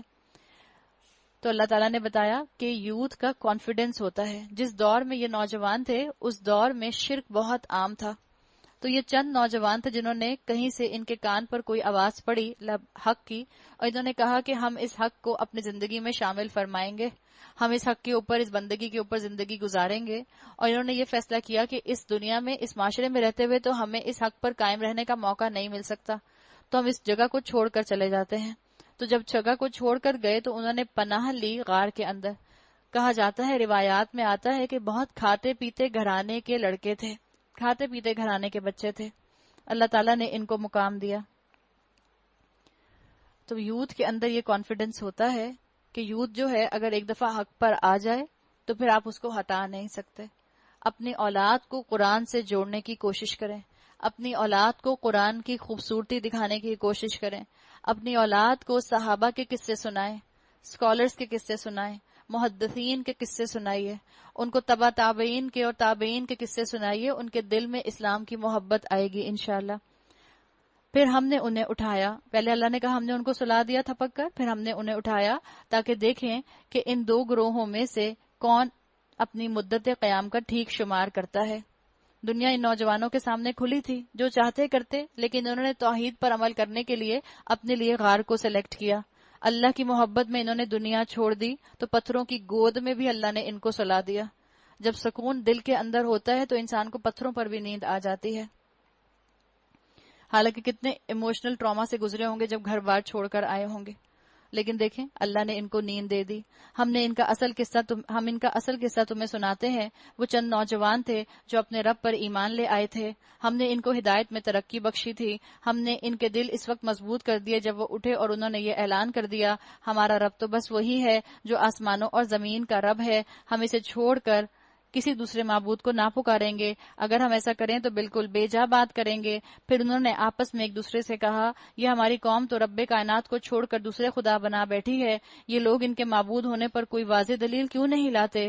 آخر اس شخص سے بڑا ظالم اور کون ہو سکتا ہے جو اللہ پر جھوٹ باندھے؟ اب جب کہ تم ان سے اور ان کے معبودان غیر اللہ سے بے تعلق ہو چکے ہو تو چلو اب فلاں غار میں چل کر پناہ لو. تمہارا رب تم پر اپنی رحمت کا دامن وسیع کرے گا اور تمہارے کام کے لیے سر و سامان مہیا کرے گا. یعنی یاد رکھیں، جتنی بڑی قربانی ہوتی ہے اللہ کی طرف سے اتنی ہی بڑی مدد آتی ہے. اللہ جتنی بڑی آزمائش میں ڈالتا ہے، اللہ اسی طرح سے اسی پروپورشن میں بڑھ کر اللہ اپنے بندے کی مدد بھی کرتا ہے. اللہ نے کائنات کو ان کا ساتھی بنا دیا. تم انہیں غار میں دیکھتے تو تمہیں یوں نظر آتا کہ سورج جب نکلتا ہے تو ان کو چھوڑ کر دائیں جانب چڑھ جاتا ہے، اور جب غروب ہوتا ہے تو ان سے بچ کر بائیں جانب اتر جاتا ہے، اور وہ ہیں غار کے اندر ایک وسیع جگہ میں پڑے ہوئے ہیں. یعنی اللہ تعالیٰ نے وہاں ان کے لیے ماحول ایسا بنا دیا کہ ٹیمپریچر کنٹرول تھا، ایک طرح سے انکیوبیٹر بن گیا تھا، نہ بہت گرم تھا نہ بہت سرد تھا. اللہ نے ان کو وہاں راحت پہنچانے کا انتظام کر دیا، اس لیے کہ وہ اللہ کی خاطر ہجرت کر کے نکلے تھے. جو اللہ کی خاطر ہجرت کر کے نکلتا ہے اللہ اس کو اپنی نشانیاں دکھاتا ہے اور اس کو دوسروں کے لیے نشانی بنا دیتا ہے. ذالک من آیات اللہ، یہ اللہ کی نشانیوں میں سے ایک ہے. جس کو اللہ ہدایت دے وہی ہدایت پانے والا ہے، اور جسے اللہ بھٹکا دے اس کے علاوہ تم کوئی ولی مرشد نہیں پا سکتے۔ تو ایمان کی طاقت آپ کو دکھائی گئی کہ جب ایمان کی طاقت ہوتی ہے تو وہ انسان کو بڑے بڑے صلاحیتوں کے ساتھ قربانی کرنے کے لیے آگے بڑھا دیتی ہے، ورنہ آسان نہیں ہوتا اپنے کمفرٹ زون کو چھوڑنا۔ تم انہیں دیکھ کر یہ سمجھتے کہ وہ جاگ رہے ہیں حالانکہ وہ سو رہے تھے۔ اسکالرز کہتے ہیں یہ ان کے ایمان کی طاقت تھی کہ اللہ تعالیٰ نے ان کا روب ڈال دیا تھا دیکھنے والوں کے اوپر، اور یہ اصل میں کس کا روب تھا؟ یہ ایمان کا روب تھا۔ آج ہم مسلمان، ہمارا تو جاگتے ہوئے مسلمانوں کا روب نہیں ہے، کیا سوتے ہوئے مسلمانوں کا روب ہوگا؟ ہم تو سوتے ہیں تو بے ہوش ہو کے سوتے ہیں، غافل ہو کر سوتے ہیں، اور ہم زندہ ہوتے ہیں جاگتے ہیں تو بھی غافل ہو کر زندگی گزارتے ہیں۔ اس لیے ہم مسلمانوں کا آج کوئی روب نہیں ہے۔ ہم انہیں دائیں بائیں کروٹ دلواتے رہتے تھے، یعنی اللہ تعالیٰ نے ان کے لیے انتظام کر دیا بلڈ سرکولیشن کا تاکہ ان کو بیڈ سورز نہ ہو۔ ان کا کتا غار کے دہانے پر ہاتھ پھیلائے بیٹھا تھا، اگر تم کہیں جھانک کر انہیں دیکھتے